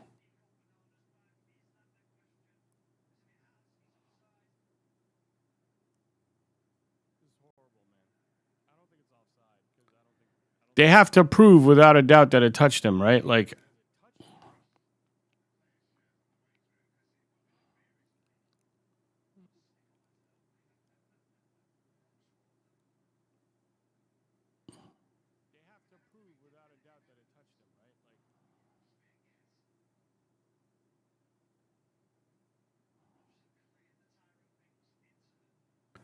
I gotta tell you, it probably did touch him because I didn't see Barkley celebrate a whole lot. Like after he celebrated, he was walking back like he knew it touched him, and Onana's looking around like he knew it touched him too.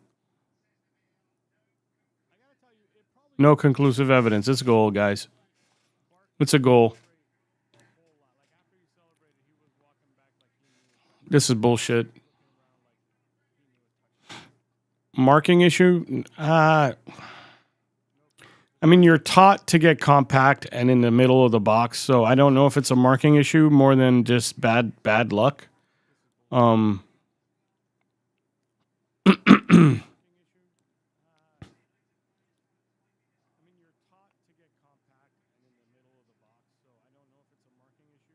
that situation, as a defender, you're taught to be really compact with your teammates in the center of the box.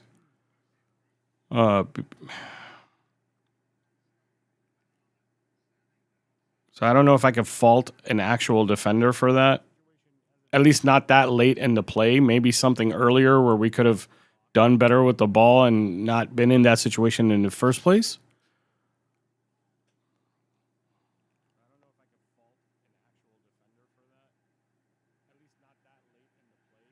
This is going to be so, in my opinion,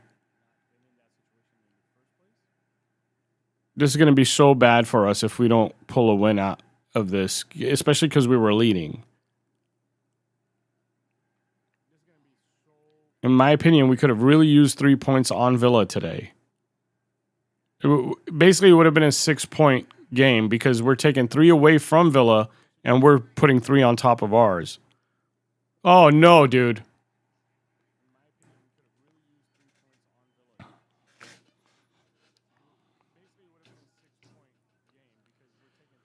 Left side is always loose. Shaw's so past it.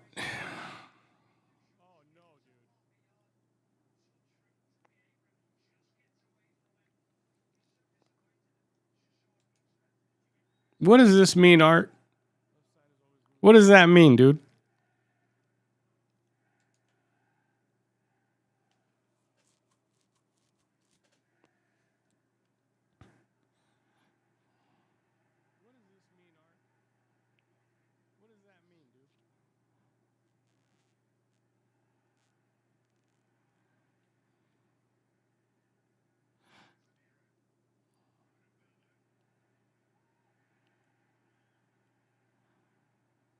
We're not playing well at all, guys. And this is what I mean by like, see, this is where, especially moments like this, okay? This is where patterns and routines become something your team can start to depend on. Whereas now everyone's excited and they want to get that goal back and it just looks like chaos. This is where a manager who has set patterns and routines can be like, hey, I love the ambition, I love the aggressiveness, but let's stick to our way of playing while we're being aggressive and ambitious. Whereas now it's just launch the ball and hope for the best.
Oh, nice, dude. Hell yeah. Hell yes. And I'll be honest with you guys, I've been wanting it to be Cunha. Ever since I put that towel on his face to block out the reflection, I was like, I hope that's not bad luck. I hope that's not bad luck. And I am crazy like that sometimes. I know it's dumb to be superstitious. It really is dumb. But I can't help but feel that way. Like when I do something like that and I put a towel over the guy's face just to block out the reflection, not because of anything else. I was like, man, I hope he doesn't have a bad game. So I'm so happy that it was Cunha, man. I'm so happy that it was Cunha. And plus he deserves it. Like I've ever since he joined our squad, he's been wanting to get goals for us, and I'm loving it every time he scores. Nice job. Great run. Great finish. Great job, man. Great job. Hell yeah. Nice. Nice. Nice. Nice. I'm loving that. Good. Good. Good.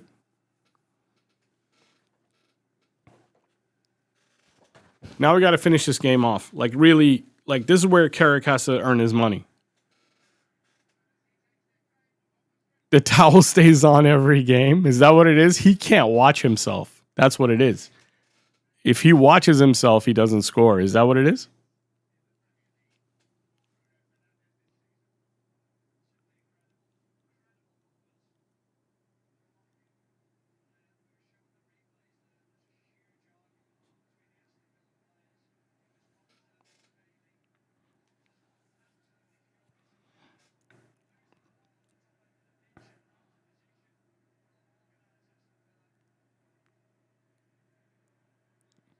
That's awesome though. Like that does make me happy. Like I'm giddy right now because we really do need these.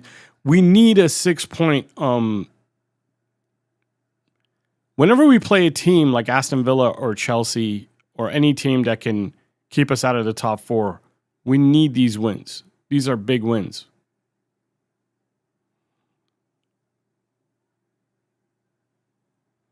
All right, keep the ball, man. Now we play a little bit of keep the ball. Cunha.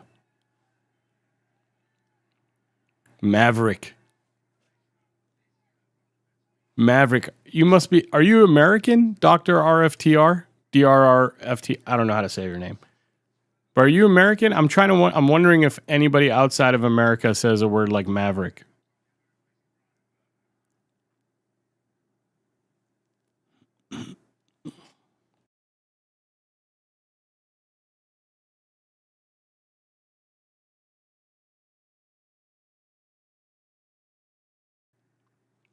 I agree. Oh, there's Sheshko, which is actually a good move. Sheshko right now to try and like have some hold up play, use his body, get fouled, slow the game down. Every time they bang into him, well, first of all, he's got to force them to foul him, and then he's got to take the foul, and then we just start up slow.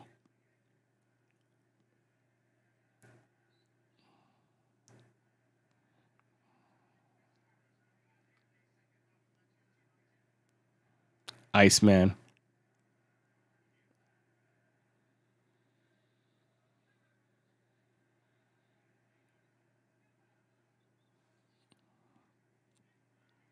Yeah, exactly. It's like 6 points if we win. What do you think about Euro's performance today? It's fine. I didn't think it was like, it's not masterful, but it's also not bad. I do. Movies influence us. Yeah, but you know what? Maverick, not the name of the character. Maverick itself means, a maverick. Like, I don't know how to describe it. I just didn't know that outside of America, people would use the word maverick. That's interesting.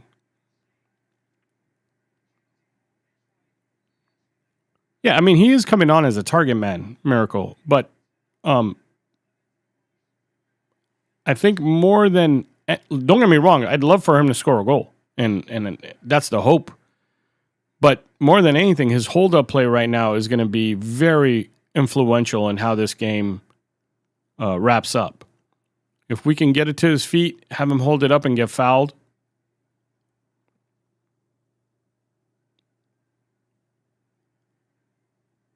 Great job. Like we are just surround. Yeah, good. Even that foul's good. No, it's a good foul.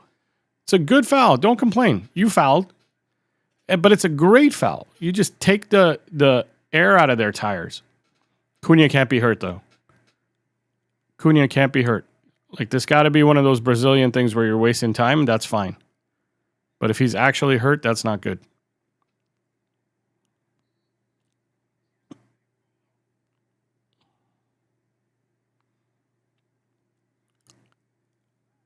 I'm a Nigerian. We do use a lot of English words more than people outside of demography can imagine.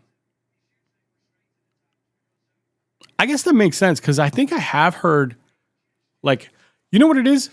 The Europeans don't use the word maverick, but like, I have heard people of African descent use that word. I have heard Nigerians and others use that word, but I'm more thinking like, I would never imagine like a Spaniard or Englishman to use the word maverick.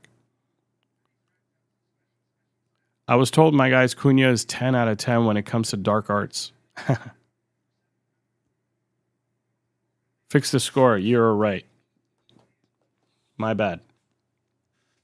Thank you.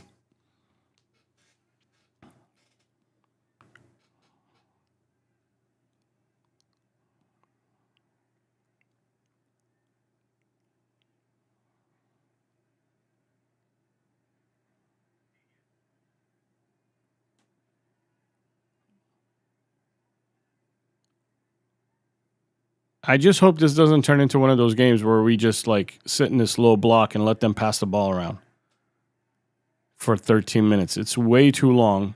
And knowing Aston Villa, they'll find some BS goal out of it. So I hope we get the ball back, keep it for ourselves, and build up, and even try to go for a third. Put a towel over Šeško. He's been, but he scored the last couple of games when I didn't have a towel over him. So I don't want to like. Maybe Cunha is the only one that can't stand watching himself. Maybe Šeško likes to watch himself.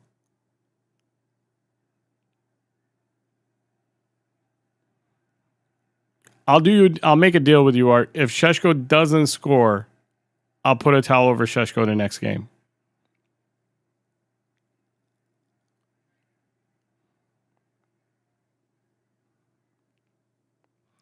Bailey's another United reject. I never liked Bailey. He's just a, what do you call that? A speed merchant.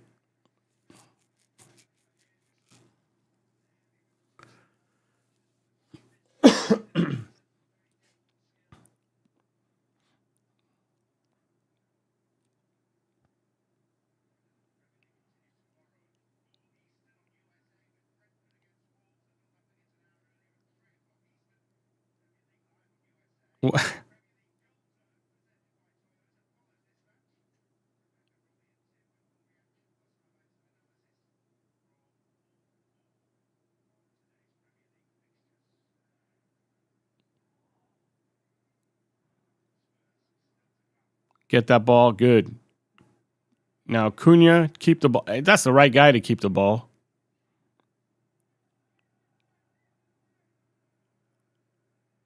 Give it back to Manu.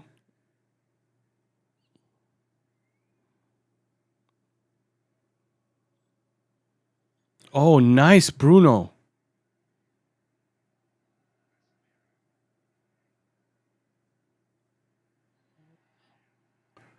Come on. Oh! Oh! Oh! See, no towel, dude. He likes to watch himself, bro.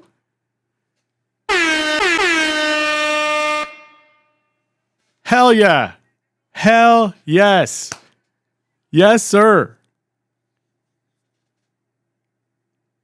This is great. This is fantastic. Like, this is awesome. This is absolutely awesome.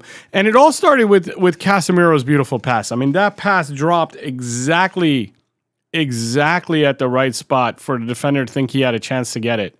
And for it to be right over the defender's body into Cunha's chest. Right there. That's perfect. That's perfect. And look at Šeško hop over Onana and then turn and shoot. He hurdles Onana. He hurdles Onana, turns and shoots.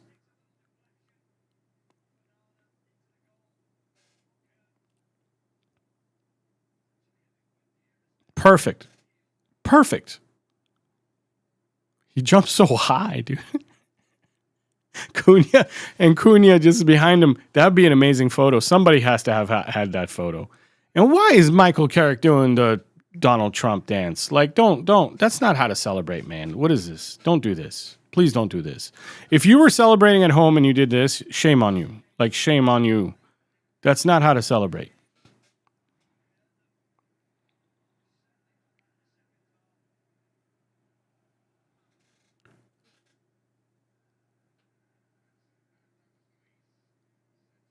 Cunha holds his line well. Yeah, it was good.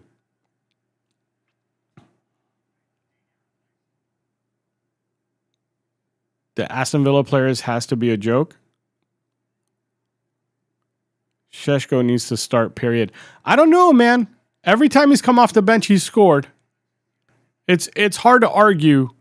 Like, that's, like in the old days, we used to say, what's his name? Ole Gunnar Solskjaer has to start. And then he would start, and you're like, all right, he was okay. But he was much better off the bench, right? Like, and don't get me wrong, one day, I think Šeško needs to be leading our line because he's way too talented not to be.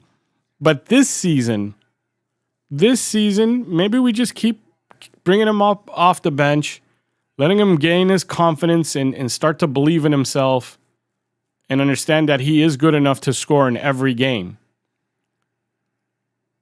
And then next season, you hand him the keys to the starting lineup and let him lead the line. Carrick's tactics ain't that woeful. I mean, bro, it took a pass from Casemiro to be like pin dropped into the right spot. A collision between Cunha and a defender that sprung Cunha open. Then a deflected cross, which then Šeško... Or are you talking about his tactics of bringing in Šeško? I'm talking about like in-game tactics, right? Like, yeah, his substitution decisions are actually pretty good. If that's what you're talking about, then I agree with you. We need another striker. Yes. Especially if we're going to be in Champions League. We should have one more striker. But I'm wondering if that other striker is going to come from the academy or if we're going to go buy one.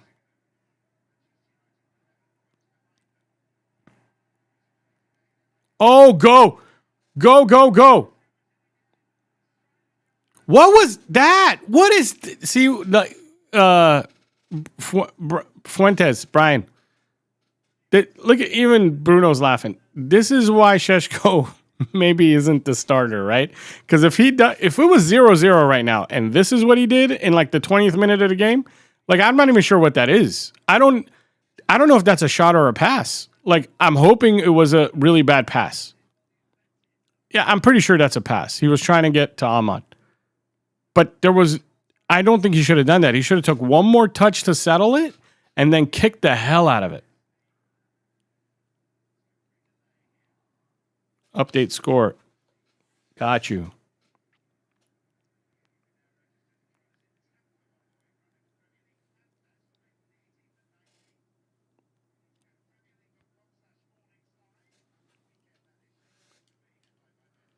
I'm happy though. This is perfect. Perfect. 6-point spanking of Aston Villa.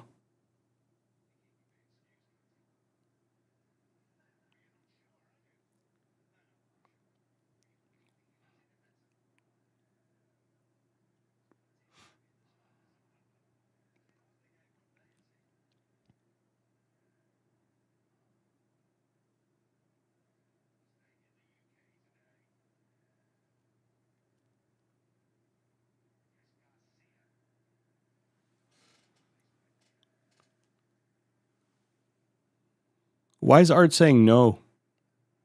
Count Dracula going to be Groot binning a lot tonight. What? I don't know what that means.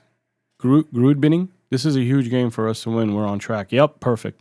It's a great game. It's the right game to win.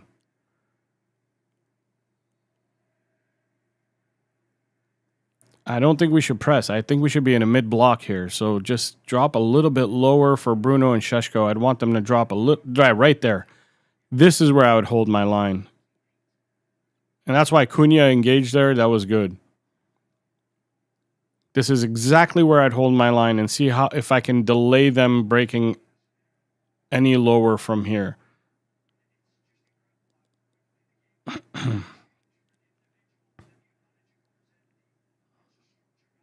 Šeško, apply a little bit. Not great. Not good.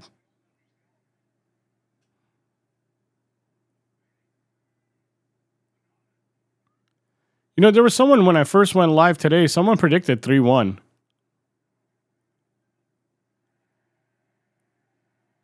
Oh. Perfect. No. No.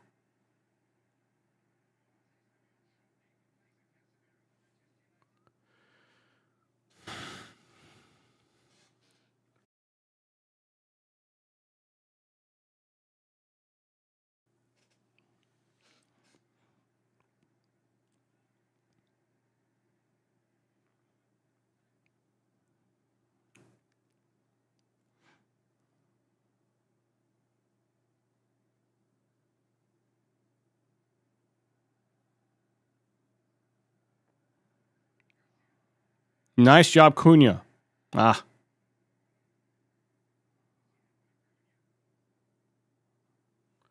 We got to be on it this corner. I don't want to give up a goal here.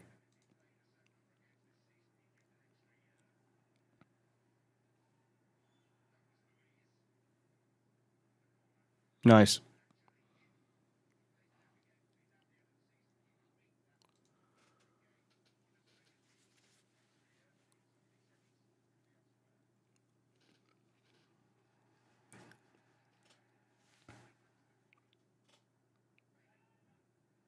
Stay on that.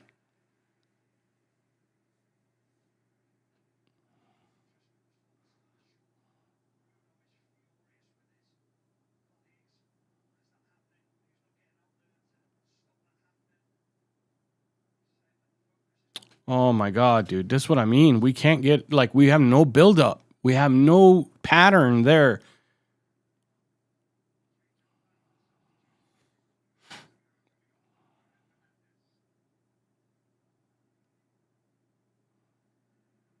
Look at the static movement of Cass and Menu. Nothing. Oh, great pass. Maguire with the great pass. Go Ahmad.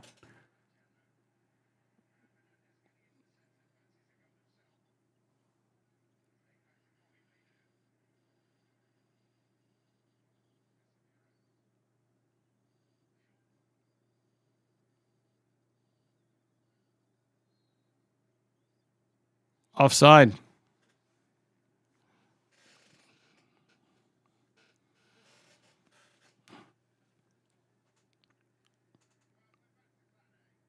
This is actually a good substitution too. It's a fantastic substitution, actually.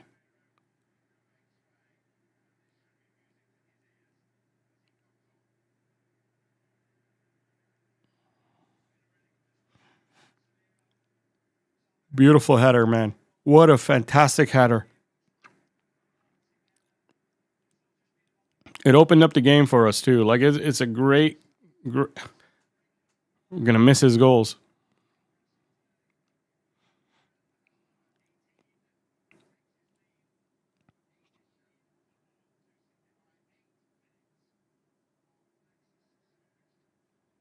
Pielstrom, you'll get canceled, buddy. You keep talking like that, you will get not by me. You'll just get canceled by the whole Manchester United fan base.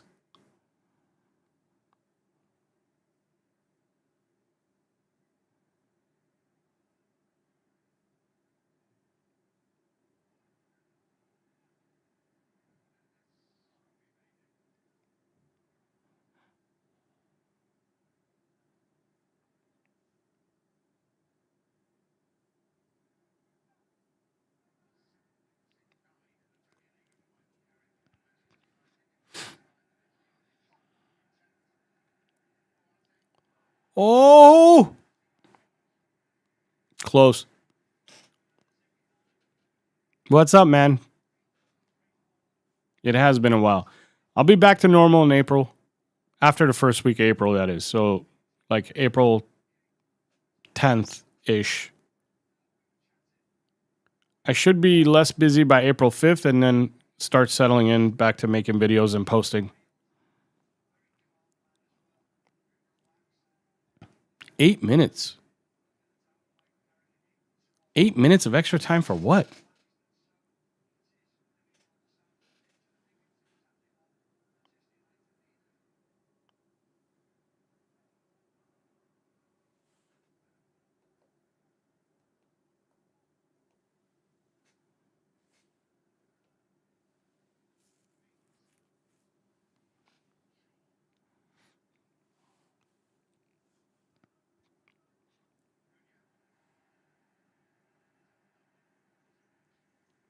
What's up, Mr. Random?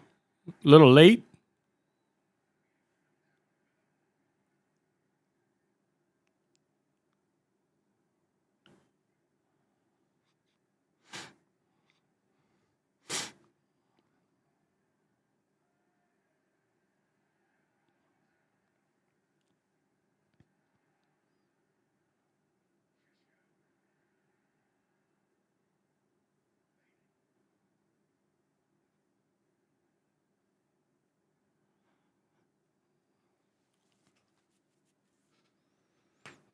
Yeah, I think we're closing this game out. Now I feel better. 5 minutes left. I don't think they score two. That's for sure.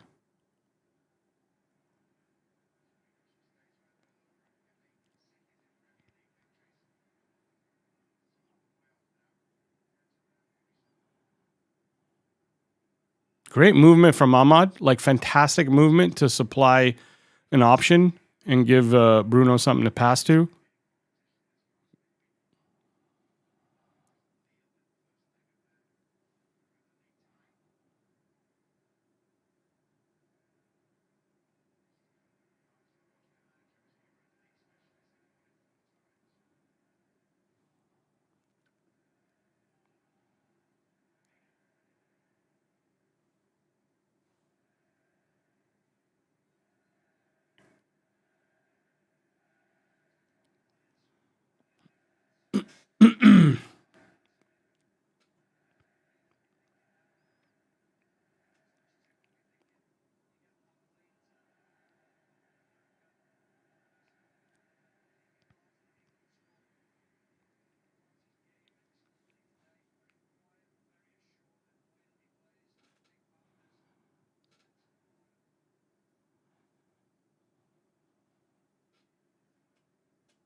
Yeah, I think um like Atheon comes in and says, "Now we played these off the park." I think if you look at this game, hold on. Shit.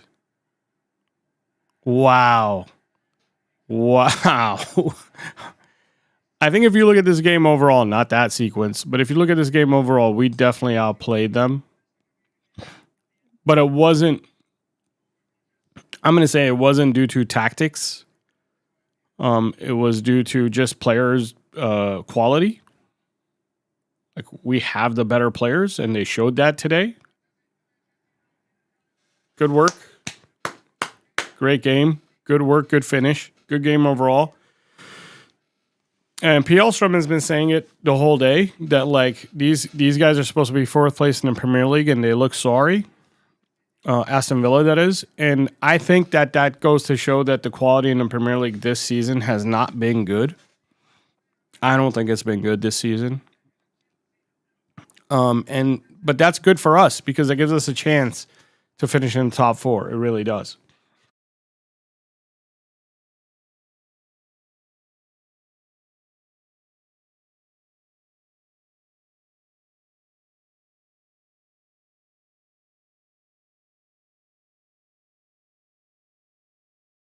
Yeah, sorry guys, I'm still getting better from my illness.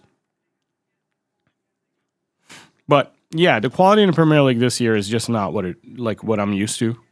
But again, it's good for us. We need a couple more of these wins in a row to really give us some breathing space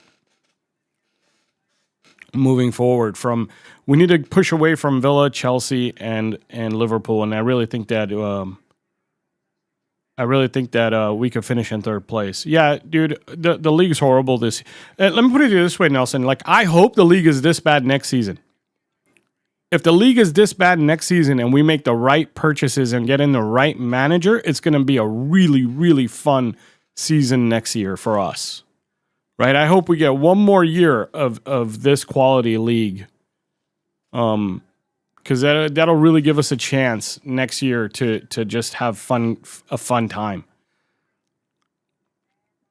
But in the long run, I don't wish that. In the long run, I want a Premier League that's really healthy and just amazing. That would be my dream. But because we're in rebuild phase, I don't mind having a bad league for a little bit.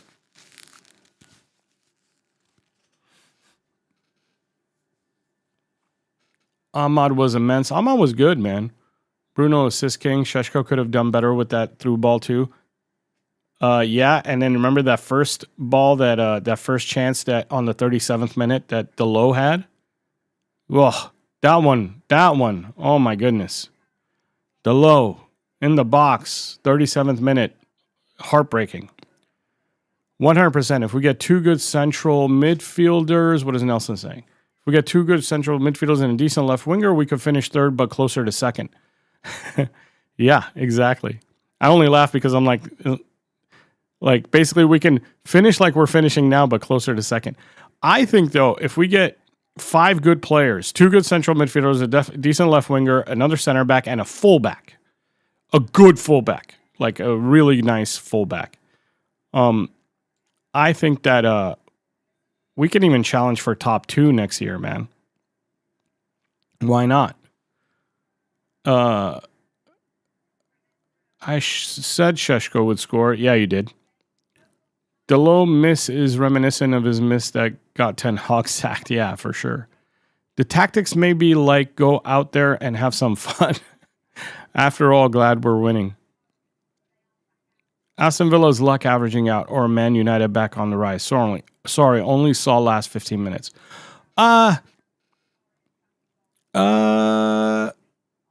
Neither. I can't say it was either one of those. I just think Villa didn't play that well, and you could tell we had the better players. The quality of our players shine through better than Villa's today.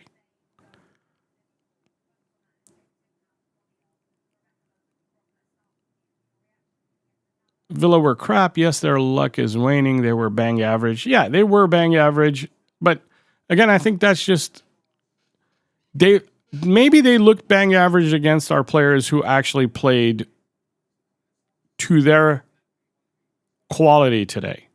If that makes any sense. I didn't see too many loose, crappy passes today from our players. I didn't see too many 7-yard passes that couldn't find their target today.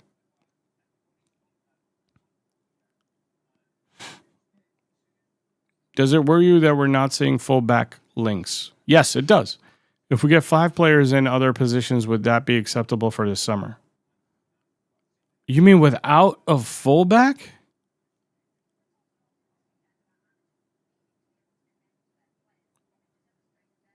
Dude, I don't know, man. Like, fullbacks are so important in today's game. Every position's so important in today's game, but fullbacks are such a vital piece of your attacking. Like, we need more goals. We scored too few goals last season, and the goals we're getting this season we're getting better goals with the Mbumo and Cunha additions and Šeško additions. We are getting better goals. I'd like some more from the fullback position. And I know that we have, what's his name? He's hurt right now. Patrick. I forgot his last name. Oh, man, I'm so bad with names. I know we have this player who's injured right now that can come in and create some chances and score some goals from that fullback position. But I'd like to sell Delo and get another one in. I really would. I'd like to sell Delo and Mazraoui and get another one in. We've been linked to Balde, but I don't think we'll go for him because of his injuries. I don't think we'd go for him either. And for the same reason, I think he's a little bit too injury prone, and that's in the Spanish league. It's only more intense in our league. Dorgu, that's right. Yes, Patrick Dorgu. I don't know, man. Like I think we need a better fullback than Delo or Mazraoui. So we have 2 fullbacks that I'm not happy with right now.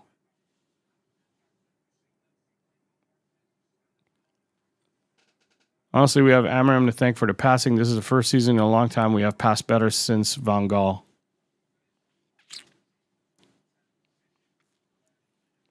I agree. This season has had some really decent passing. Like, I remember like 10 Hog seasons where I'd be sitting there going like, why can't we make 5-yard passes? Kobe was class today. I don't understand that. I'll be honest. I don't understand. And I'm not a Kobe hater. I just think it was okay. Like, he was okay today. A lot of sideways and backwards passing. A lot of sideways and backwards passing. If you want me to call a midfielder, and it's not Kobe, any midfielder, if you want me to call a midfielder class today, they have to have either dribbled past a lot of people in the midfield and just opened up the game, or they had to have made a lot of penetrating passes and through balls to also open up the game. If a midfielder runs around, touches the ball, passes it sideways, passes it backwards, I'm just like, he did his job. I'm not going to call him class for doing his job. Like, there's got to be levels. You know what I mean? Like, he did his job. Yeah, he did fine. He was okay. That was a good result. The low did well for how bad he usually is. That's a cool compliment. I like that. The low did well considering he's usually crap.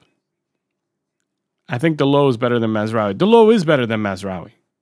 I agree with that. Some people won't agree with that. But it's obvious he's better than Mazraoui because every manager would rather play Delo over Mazraoui. If Kobe was class, then our attacks through the middle would have been of a high standard. Exactly. That's what I mean. Like, Kobe was not class. He was solid. Yeah, exactly. He's okay. I didn't say anything bad about Kobe. I'm just saying he's done everything you just named and had multiple defensive contributions. Bro, this is what I mean. Like, you're Kobe fanning, bro. That's all you're doing right now. Like, no, he didn't. He wasn't that good. He was okay. He wasn't as good as you're making it sound. Look at all the other people that said he was okay. Like, everybody agrees with me except for you, bro. And you're not the only one here who's got like this great eye and we all missed it. We all missed it, but you saw it. No, you're just fanboying, bro. And it's not. Here you go, Nelson, Kobe fan here. He's been okay. There you go. Like, that's what I mean. Like, can we stop with the fanboying? It annoys me. Because as what I do for a living, you don't hype up people when they don't deserve it. You challenge them to be better. You challenge them to be better. You hold them to a higher standard. I need to see him carry the ball more. Yes, Nelson, thank you. Yes, exactly. I don't want to start beef with like people who are watching and posting like this, the dude, a kid named Martin or whatever his name is. But like, bro, that, like, you're not doing him any favors by doing that. You're not doing the player any favors. Unless you're an immediate family member of his. First of all, I'm not saying he was bad. That would be being a bad fan if I just trashed on him. I'm not trashing on him. I'm saying you were good. You were okay. But you got some work to do to get to that level where I can go, damn, you had a good game today. Because no, damn, he did not have a good game today. He had an okay game. He had an okay, I'll take it. Because he could have been bad. You know what I mean? And it wasn't bad. But it wasn't, like, I need Kobe Mainu to put up like that hype of his. I need him to live up to that hype. Stop the clock. You got it.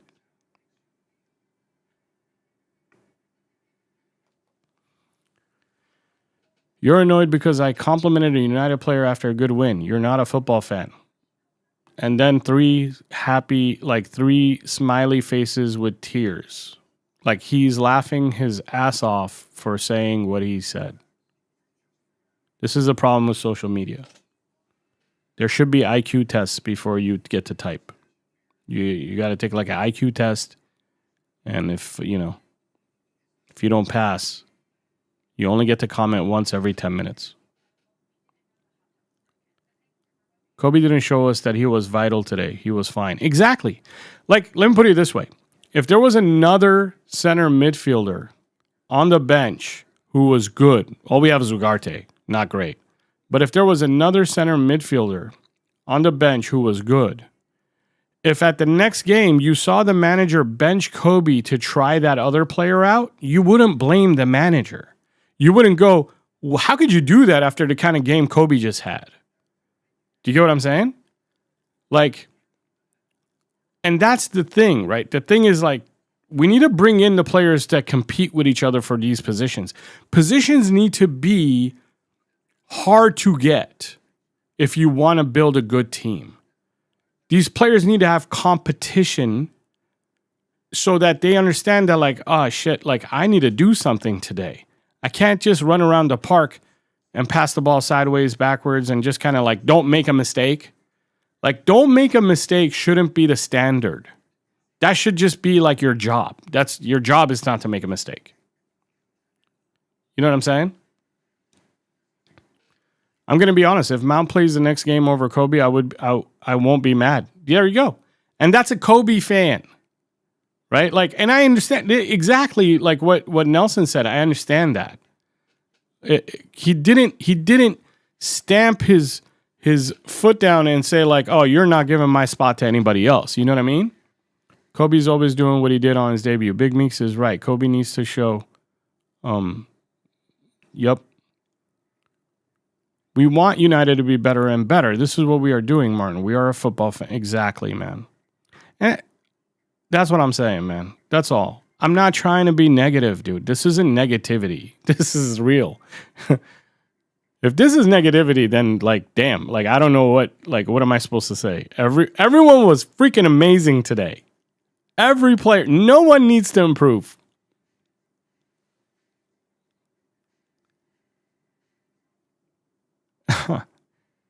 Thank F. Ruben got rid of Nacho. He was cheeks. Your blood is boiling because I said Kobe is class. Ha ha ha ha ha ha ha ha. Do you think my blood is boiling, bro? You think you affect my... Never mind, man. Never mind. Don't get me started. I don't want to be mean to you. But just so you know, dude, like you're pretty toxic. Kid named Martin, you're pretty toxic. Like, you're trying to get my blood boiling. It's like your job. And guess what? You're okay at it. You're not even class at it, bro. You're okay at trying to get my blood boiling.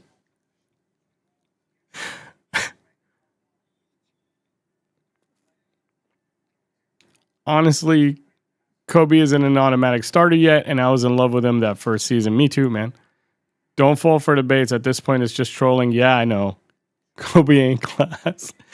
Martin is, but you know the sad part is it's the fanboys like Martin that make other people hate Kobe because they actually don't hate Kobe. They hate Martin, but Martin is just some anonymous dude that no one freaking knows, you know?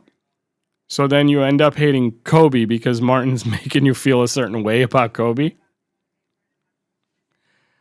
You just had a full segment talking down on a United player after a good win because I called him class. No, I didn't talk him down. Again, saying someone did his job is not talking someone down. I've never heard of anybody getting fired for doing their job.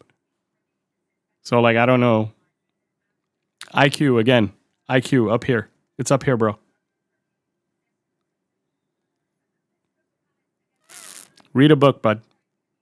Like, learn, do something. This was a routine win. Our midfield started getting cut through the moment they changed to a 4-2-3-1 with Morgan through the middle. Yes, thank you for pointing that out because I missed it. I missed the shape change, but I did notice that they became better. But I totally missed that they changed shape because I was trying to read the comments. Literally, I read every comment throughout the game. I will. If I rewatch the game again, Nelson, I'm not sure if I'm going to rewatch the game because I'm so busy these days. Again, after April 5th, I'll be able to start rewatching games and doing what I normally do. But if I rewatch this game again, I'm going to look for that because I was wondering how they started cutting through the middle so easily.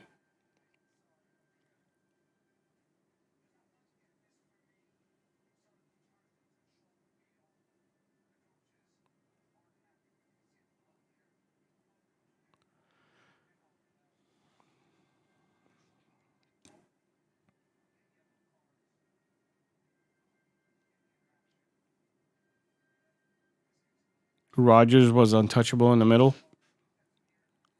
He's all right, isn't he? He's an okay player. He's a good player. Bruno passed Cantona and Beckham on most assists in the season, by the way. Oh, really? I did not know that. You guys think Bruno's staying next season? Because that's a big one for me. If we lose Bruno and Casemiro, it's not some like. Obviously, everybody knows the skill that those two have that we would be missing. But the thing that they also have that's harder to replace is the leadership and the comfort they have with the other players, where they can walk up to players and tell them what they need them to do, and they can like actually give opinions, and other players aren't going to argue with them. You know what I mean? They're going to actually take their advice to heart. That's something I think we're going to be missing if we lose both Bruno and Cass this summer.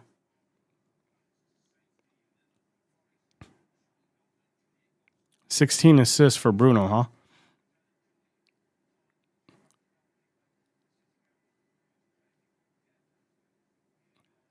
Pielstrom says it's not that I'm busy, it's because people have lost interest.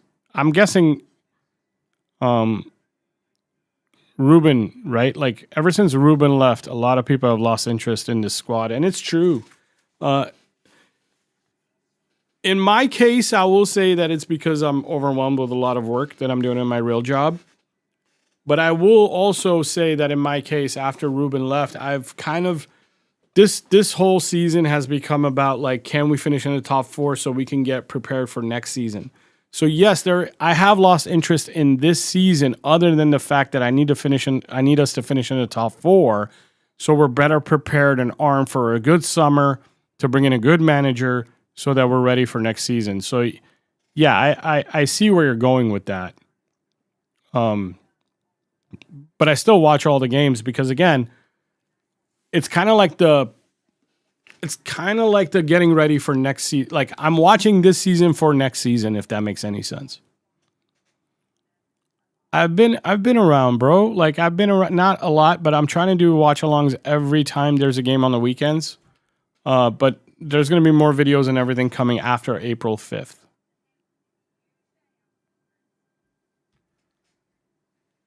after April 5th. I'll be back to my normal schedule.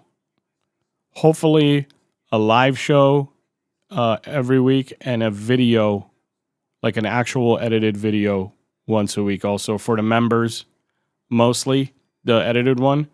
And if if I do 2 of them because I have more time, then there'll be one for the members and one for everybody. But if I only do 1 edited video, that'll be only for the members, and the live show will obviously be for the public. For me, it was because after the Ruben thing, April Fools. What do you mean? All-time highest in season is De Bruyne at 20 assists. How mad are you that United are winning without your beloved Amarim? Oh, no. Okay. So the toxic people are starting to show up because I'm not mad. Was I mad today, boys? Did I not say we need our next manager not to be as emotional as Amarim? The trolls are coming. You can't actually piss me off when you speak nonsense. Where have you been? How about Three Devils podcast? So about the Three Devils podcast, I said it earlier. Anybody who says Ruben was a problem still doesn't understand what I'm saying. But let's talk about the Three Devils podcast. Three Devils podcast, as I said earlier, is one of the Devils is, I think, taking a break from doing content right now. I want, you guys could really help if you want to podcast by going to like James's streams and asking him to do a podcast with me if you guys want that. And then me and James can carry on the Three Devils podcast until Andy's back to normal. Because right now I think Andy, look, man, I don't even know for sure. Okay, so I shouldn't say anything because I'm telling you what I've heard from other people. That Andy's busy with something, but he'll be back soon. But in the meantime, like me and James can do a podcast. But you guys gotta have to show them that you want it. If you guys show them that you want it, that there's a demand for it, they'll do it. I'm down. I'm available. I'm down, and I'm still open during the same time we used to always record.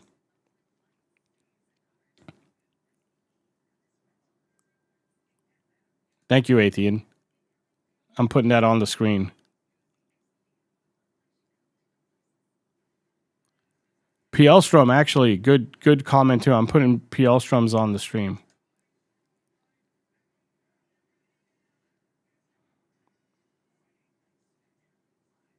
Nothing wrong with Andy. I just think he's working on something else. I don't know for sure, man. Like I don't know. Ask him, bro. I don't know. I don't know if he's got another project, another job. I don't know. I don't know, or maybe he's just taking a break from content. I don't know.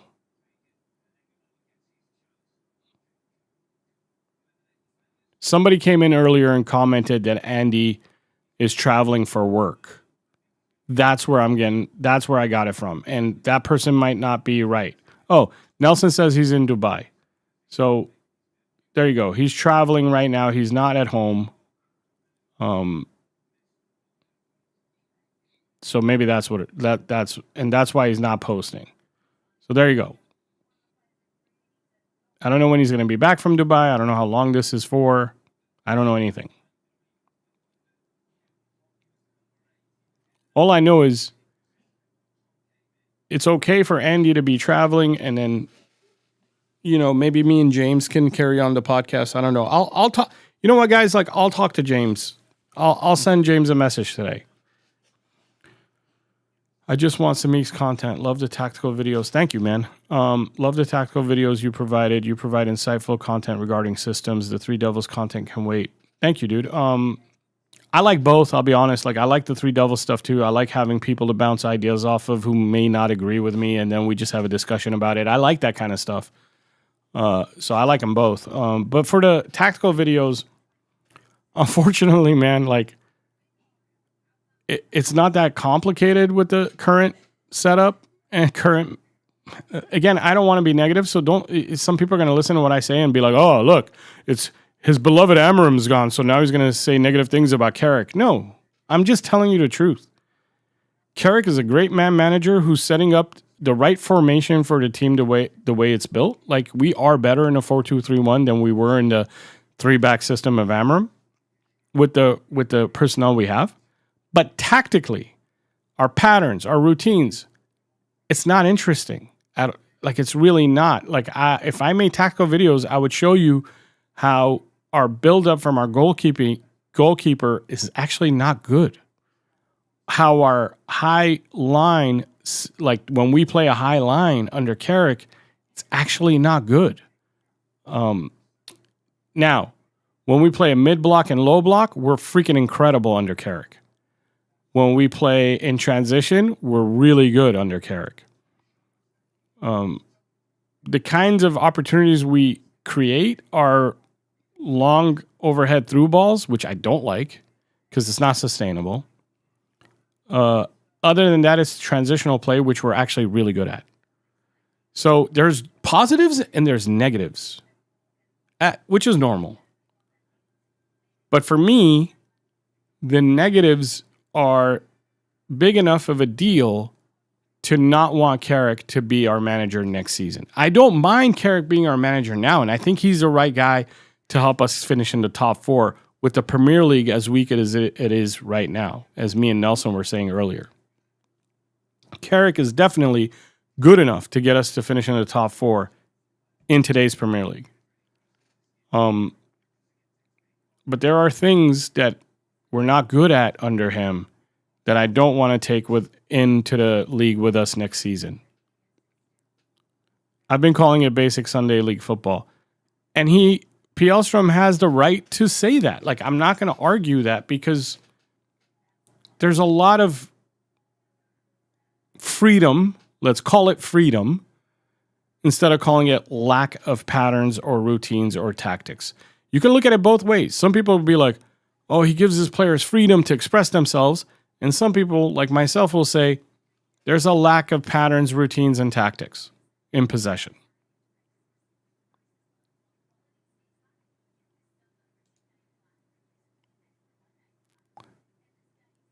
You provided details about Amram's tactics. To be honest, it seemed too... What is that? Like, is that the end of this? Oh, it seemed too confusing. There you go. It seemed too confusing. And I get that, man. Sometimes, like, I don't know if you guys are familiar with, like, basketball. The triangle offense, the Phil Jackson's, well, it's actually Tex Winter's triangle offense that Phil Jackson implemented in his teams, can be confusing to some people, but once it's mastered, Pep Guardiola's system can be confusing to some people. Like, not a lot of players come into a Pep's team and get it. Like, they don't get it. They're like, wait, what does he want me to do? He wants me to go here and pass that way and move that way, blah, blah, blah. Because there's not a lot of freedom. And I get it. But if you get the right players to run the system, then you get to find out if the system is actually worth anything. Because it could be confusing and also complicated and not be good. Or it could be confusing and complicated, but actually really good. So I was hoping that he would get the players to be able to fulfill the tact. Because when I saw it run at Sporting, I was like, wow, that's really good. And then what people were saying to me was like, oh, that's the Portuguese league. You can't compare the Portuguese league to the English league. I'm like, do players have the same, like, they have legs and they can run. I don't care what it looks like against the opposition that you're playing against. I just want to see our team run those patterns and then we can judge. And we never got to that point. And then that made our manager emotional. And then there was a problem in the back office, communication issues they had together with Wilcox and himself. And then he finally just basically told everyone, but he basically dared them to sack him, and they sacked him. And that's fine. Like, I don't want an emotional manager like that. So it's fine that he's gone. I'm okay with it.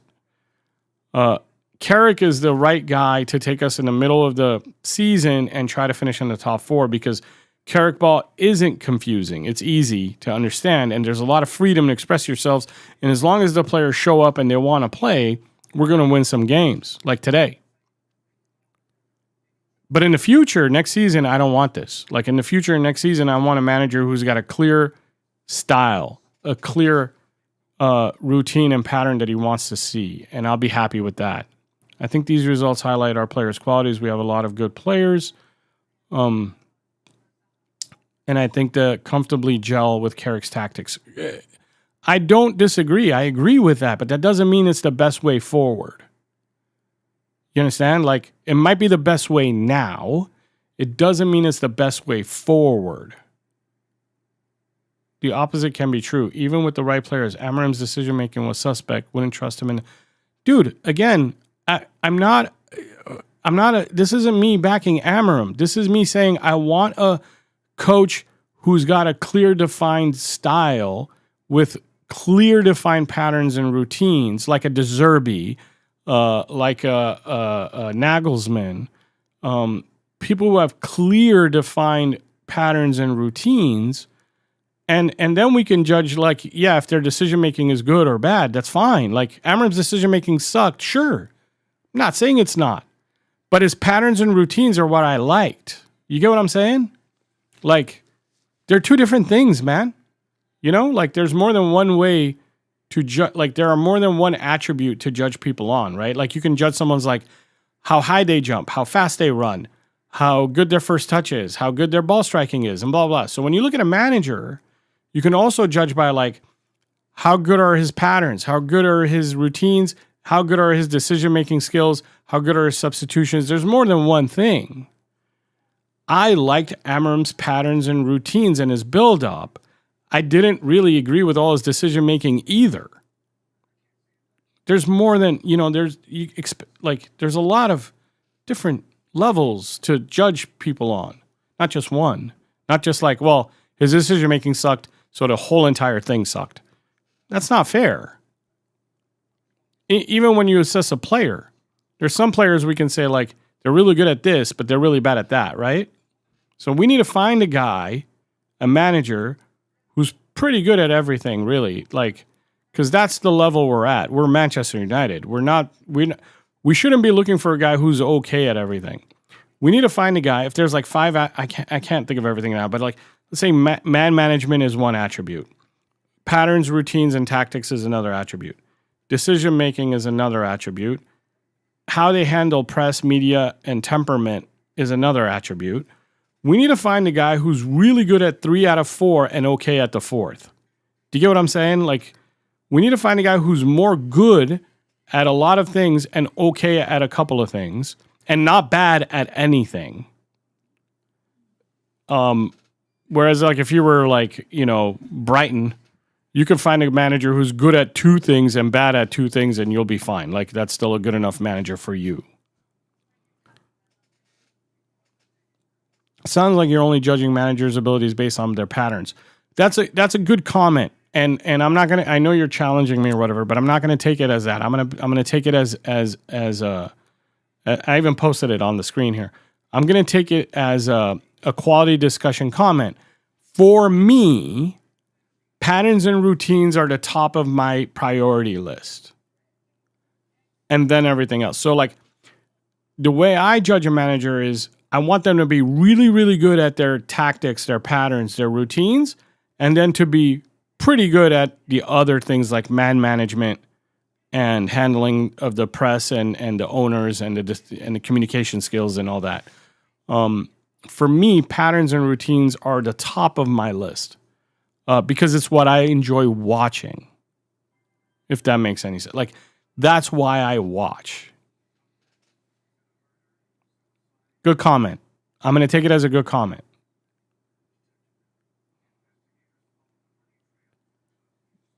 Pielstrom with the, this year's Carabao Cup shit show, which was true. It was bad. And Amarim didn't trust any one of his players, but also Amarim didn't make himself look good that day either with all the nonsense that was going on the sideline. With the tactics boards and stuff. Yes, thank you so much. I'm posting that one too. That's exactly what I mean. Sarshak Kriya.